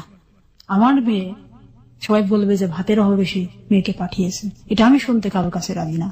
আমার বাবা এটা কথা ছিল। তারপর আমার বাবার কথার অবাধ্য হয়ে আমার এই সন্তানকে কেউ দেখবে না, আমার এই সন্তানকে আমি বুকে নিয়ে ছাতা মাথায় দিয়ে হেঁটে হেঁটে আমি আমার ওই শিশুকে নিয়ে আমি ক্লাস করিয়েছি মেয়েদেরকে। তারপরও আমি ছাড়িনি আমার যে, তারপরও আমি এটা সেই 2007 থেকে 2010 পর্যন্ত আমি এভাবে চালিয়েছি। 3 বছর চালানোর পর আমি ঢাকায় এসছি, ছেলেকে রেখে আসলাম বাবা মায়ের কাছে। ঢাকাতে আসলাম, আসার পরে আমি ঢাকায় জীবনযাপন শুরু করলাম, যে আমি আর বাড়ি ফিরবো না। তারপরে আমার মেয়ে আবার আসলো, আসার পরে আমার ছেলেকে বাবার কাছে আমার অনুমতি ছাড়াই দিয়ে দিল। তখন আমি আরো বেশি কষ্ট পেলাম যে আমার ছেলে, সে আমার কাছে জানলো না, সে বাবার বাড়িতে যাওয়ার বেড়ানোর নাম করে যায়, বাবার কাছে দিয়ে চলে গেছে। পরে আমাকে ফোন করে বললো, আম্মু আমি রাজকে কিন্তু দিয়ে এসছি, তুমি আর রাজকে আনতে যাবে না, তোমার জীবন তোমার কাছে, আমাদের জীবন আমার কাছে, আমাদের কাছে। এটা আমার বড় মেয়ে বললো? হ্যাঁ, বড় মেয়ে বললো। সেদিন আমি ফোনে সিম চেঞ্জ করলাম। চেঞ্জ করার পরে সেই থেকে আমি 13 সাল পর্যন্ত আমি আমার ফ্যামিলির সাথে আমি কোনো যোগাযোগ রাখিনি আর। মানে সন্তান কারোর সাথে না। আমি খুব কষ্ট পেয়েছিলাম। কেন আমরা বলি মানুষ মূলত একা? তারপরে আমি 3.5 বছর আমি ঢাকাতে জীবনযাপন করেছি একা। ইচ্ছা করলে বিপদে যেতে পারতাম, খারাপ হয়ে যেতে পারতাম, কিন্তু আমি এগুলি কোনোটাই পছন্দ করি না। তারপর আমি একটা, যেহেতু ছোটবেলা থেকে দাবা খেলার ছিল, ক্রীড়া পরিষদে গেলাম, দাবাতে অংশগ্রহণ করলাম, আবার দাবা প্রতিযোগিতা শুরু করলাম, নতুন করে আবার দাবার জীবন শুরু করলাম। এখানে আমার রেটিং উঠলো, এখন 1500 রেটিং নিয়ে আমি এখন আছি দাঁড়িয়ে, রেটিং প্রাপ্ত একজন খেলোয়াড়। যে ফিডে বোর্ডে এখন আমার আইডি নাম্বার আছে একটা, গ্রীষে যে ফিডে বোর্ড আছে আমাদের, সেই বোর্ডে আমার আইডি আছে, আমার নাম আছে। বাংলাদেশ গেমসে 13 সালে আমি অংশগ্রহণ করেছি। এভাবে আমি খেলার জগৎগুলোতে এখন আমি এনজয় করি এবং খেলাধুলা করি এবং বই করছি। এর মাঝখানে একটা কথা বলা হয়নি, সেটা হচ্ছে আমি পেন্সিল স্কেচ করি, ছবি আঁকি। এগুলি আমার নিজস্ব একটা জগৎ। এই জগৎটা নিয়ে আমি এখন বর্তমানে দিন কাটাই। এভাবেই আপনার সময় চলে যায়? হ্যাঁ, সময় চলে যায় এভাবেই। যেহেতু আর মেয়েটাকে বিয়ে দিলাম, মেয়ে নিজের সংসার করছে। ছোট মেয়েটা 13 সালের জানুয়ারি মাসের বাবা হঠাৎ করে মারা গেল, এটা আমি জানতাম না। জানুয়ারি 25 তারিখে সে মারা গেছে। তারপর আমার ওই 2 ছেলে মেয়ে তখন একা, ওই বাড়িতে কে দেখবে, তার সৎ মা। তখন ওর বাবাজি আমার সন্তানদেরকে আমাদের বাড়িতে নিয়ে আসে। নিয়ে আসার পরে আমি তখনও তো আমার ফ্যামিলি ছাড়া কেউ জানে না আমি কোথায় আছি, ঢাকাতে আছি, এটা সবাই জানে। পরে আমার এক ফ্রেন্ড, আমরা একসাথে পড়তাম, ওরও বই বের করে ও বইমেলাতে এসেছিল, 14 বইমেলা, ফেব্রুয়ারি মাসের 27 তারিখ। ও আমাকে বললো যে তোর সন্তানের তো বাবা মারা গেছে, সন্তানরা খুব খারাপ অবস্থা, তুই বাড়ি যা। চাচা আমাকে বারবার বলেছে তুই বাড়ি যা। তখন আমি তারপর বাড়িতে ফিরে গেলাম। ছেলে তো আমাকে পেয়ে, আম্মু তুমি আর কখনো আমাকে ফেলে যাবে না, আমি তোমাকে কোনোদিন ভুলতে পারিনি আম্মু। আমার যে 2টা মেয়ে। কত বছর পরে গেলেন? 3.5 বছর পরে। কোনো যোগাযোগ ছিল না? আমার এই ছেলে আমার দরদটা সবচেয়ে বেশি বোঝে। আমার যে মেয়েটা বোঝার কথা, আমার যে বড় মেয়েটা আমার যন্ত্রণাগুলি দেখেছে, সেই মেয়েটা কিন্তু বোঝে না। মানে ছেলে এখনো সেই কুষ্টিয়াতে আছে? না, আমার মায়ের কাছে আছে, চুয়াডাঙ্গাতে। আপনি ঢাকাতে আছেন, আমি ঢাকাতে আছি। এইরকম যাযাবর জীবন চলছে আপনার। যাযাবর জীবন চলছে। কটা বই বের হয়েছে আপনার এখন পর্যন্ত? আমার এখন পর্যন্ত 12টা বই বেরিয়েছে। আর আপনি দাবা নিয়ে কোন ধরনের কোন সংগঠনের সঙ্গে জড়িত আছেন?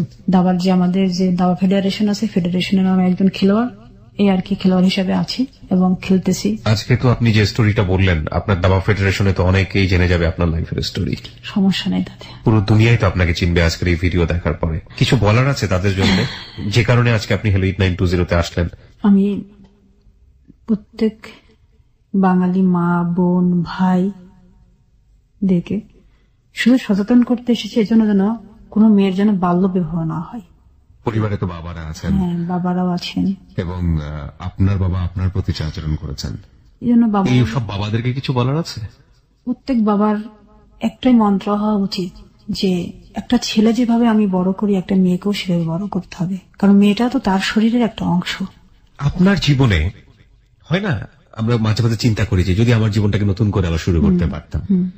আপনাকে যদি সুযোগ দেয়া হতো যে আজকে থেকে আপনি নিউবর্ন বেবি, এবং আপনার জীবনের এই 38 বছরে যা যা পেয়েছেন তার মধ্যে কিছু কিছু জিনিস আপনি একেবারে ডিলিট করে ফেলতে চান, আপনার লাইফে যেটা পুনরাবৃত্তি যেন না হয়, তাহলে কোন কোন বিষয়, কোন কোন মানুষগুলোকে আপনি ডিলিট করে ফেলবেন আপনার জীবন থেকে? জীবন থেকে তো মানুষ কখনো ডিলিট করা যায় না, ডিলিট করতে হবে আমাদের সমস্যাগুলি, যে সমস্যাগুলি আমাদের সমাজে এখনো খুন পোকার মতো খেয়ে যাচ্ছে। এই সমস্যাকে আমরা পারবো না। তারপরও আমরা যারা সচেতন মানুষ আছি, যারা সচেতন ভাবে সমাজকে পরিপূর্ণভাবে বদলাতে চাই, তারা হয়তো কিছুটা হলেও পারবো। আসুন আমরা সবাই মিলে সেই মন্ত্র একসাথে এক কণ্ঠে গেয়ে যাই, যেন আর কোনো মেয়ে বাল্যবিবাহ না হয়। চমৎকার একটা উত্তর পেয়েছি শেষের দিকে। মানুষকে আসলে ডিলিট করা যায় না নিজের জীবন থেকে, মানুষ কোনো না কোনো ভাবেই প্রত্যেকটা মানুষের জীবনে থাকে, কিন্তু মানুষ যে আচরণটা নিয়ে ব্যক্তি জীবনে থাকে বা আরেকজনের উপর প্রভাব বিস্তার করে, সেই আচরণকে পরিবর্তন না করলে সামনে এগোনো খুব মুশকিল। দেখুন, একজন স্কুলের প্রধান শিক্ষক, তিনি বাতি জ্বালান, কিসের বাতি? জ্ঞানের বাতি। হাজার হাজার মনে তিনি জ্ঞানের বাতি জ্বালান। ওই শিক্ষক কারো কারো ব্যক্তি জীবনে আইডল, তিনি তার মেয়ের প্রতি সুবিচার করেননি। একজন শিক্ষকের কথা বাদ দিলাম, এবং একজন ধনাঢ্য ব্যক্তি যে 38 বছর বয়স বা 36 বছর বয়সে 13 বছরের একটা মেয়েকে বিয়ে করে নিয়ে গেলেন, দেশ বিদেশ ঘুরেছেন, ওই মানুষটা একটা মেয়ের প্রতি সুবিচার করেননি। আসুন আইনের কাছে, আইন সুবিচার করতে পারেননি কারণ আইনের কাছে সেভাবে প্রমাণ হাজির হয়নি। এই যে সমাজ, পরিবার, ব্যক্তি মানুষ সবকিছু মিলিয়ে একটা মেয়ে কিভাবে নির্যাতিত হয়, এবং নির্যাতিত হওয়ার পর তার ভেতরের যে স্বপ্নগুলো ছোটবেলা থেকে লালন হয়, রবীন্দ্রনাথ পড়ে, শরৎচন্দ্র পড়ে, কখনো নজরুল পড়ে, হ্যাঁ, কখনো নিমাই ভট্টাচার্য পড়ে, খুব সুন্দর একটা স্বপ্ন লালিত হয়, এবং তারপর প্রত্যেকটা জায়গায় গিয়ে সেই স্বপ্ন বাধাপ্রাপ্ত হয়। একসময় সেই স্বপ্ন নিজের পেটে ধরা সন্তানদের কাছেও মৃত হিসেবে ধরা দেয়, এবং তারপর একটা মৃত মানুষ হয়ে প্রতি মুহূর্তে বেঁচে থাকতে হয়। এটাই তো আমাদের আজকের যিনি অতিথি, তিনি সেটা হননি। তিনি প্রত্যেকটা মুহূর্তেই নিজেকে উতরে যাওয়ার চেষ্টা করেছেন, নিজের দাঁত ফেলে দিয়েছেন পড়াশোনার জন্য, নিজের নখ গেছে, শরীর গেছে, তারপরেও তিনি সেখান থেকে দমে যাননি। যেটুকু ভালো ছিল সেটুকু নিয়ে তিনি ঘুরে দাঁড়াবার চেষ্টা করেছেন। এখন যেমন ভাবে আছেন সেটা হচ্ছে তার খেলা, যেটা তিনি বলছিলেন দাবা নিয়ে আছেন, এবং তার যত সামান্য ইনকাম, এটা নিয়ে 38 বছর বয়সে সামনের দিকে এগিয়ে যাওয়ার চেষ্টা করছেন। আমরা আজকের এই জীবনের গল্প শুনে আমি শুধু লাস্টে একটা কথাই বলতে চাই, পৃথিবীর সকল বাবাকে, পরিবারকে, সমাজকে, নারীদেরকে মানুষ মনে করুন, এবং পুরুষ হিসেবে না, তাদেরকে মানবিক অধিকারের জায়গাটাতে চিন্তা করুন। একটা নারী যা পারে তা কখনো কখনো পুরুষের চেয়েও অনেক বেশি। সুতরাং আপনার ব্যক্তিগত সামাজিক মর্যাদার জায়গা থেকে একজন মানুষের জীবনকে ক্ষুণ্ণ করা, একজন মানুষকে বঞ্চিত করা, শুধুমাত্র আপনি আপনার পরিবারের ক্ষেত্রে অন্যায় করছেন তা না, পুরো সমাজের প্রতি অন্যায় করছেন, এবং একটা সমাজের প্রতি অন্যায় করা মানে হচ্ছে আপনি একজন রাষ্ট্রের প্রতি অন্যায় করছেন। প্রিয় শ্রোতা, আমরা শেষ করছি আজকে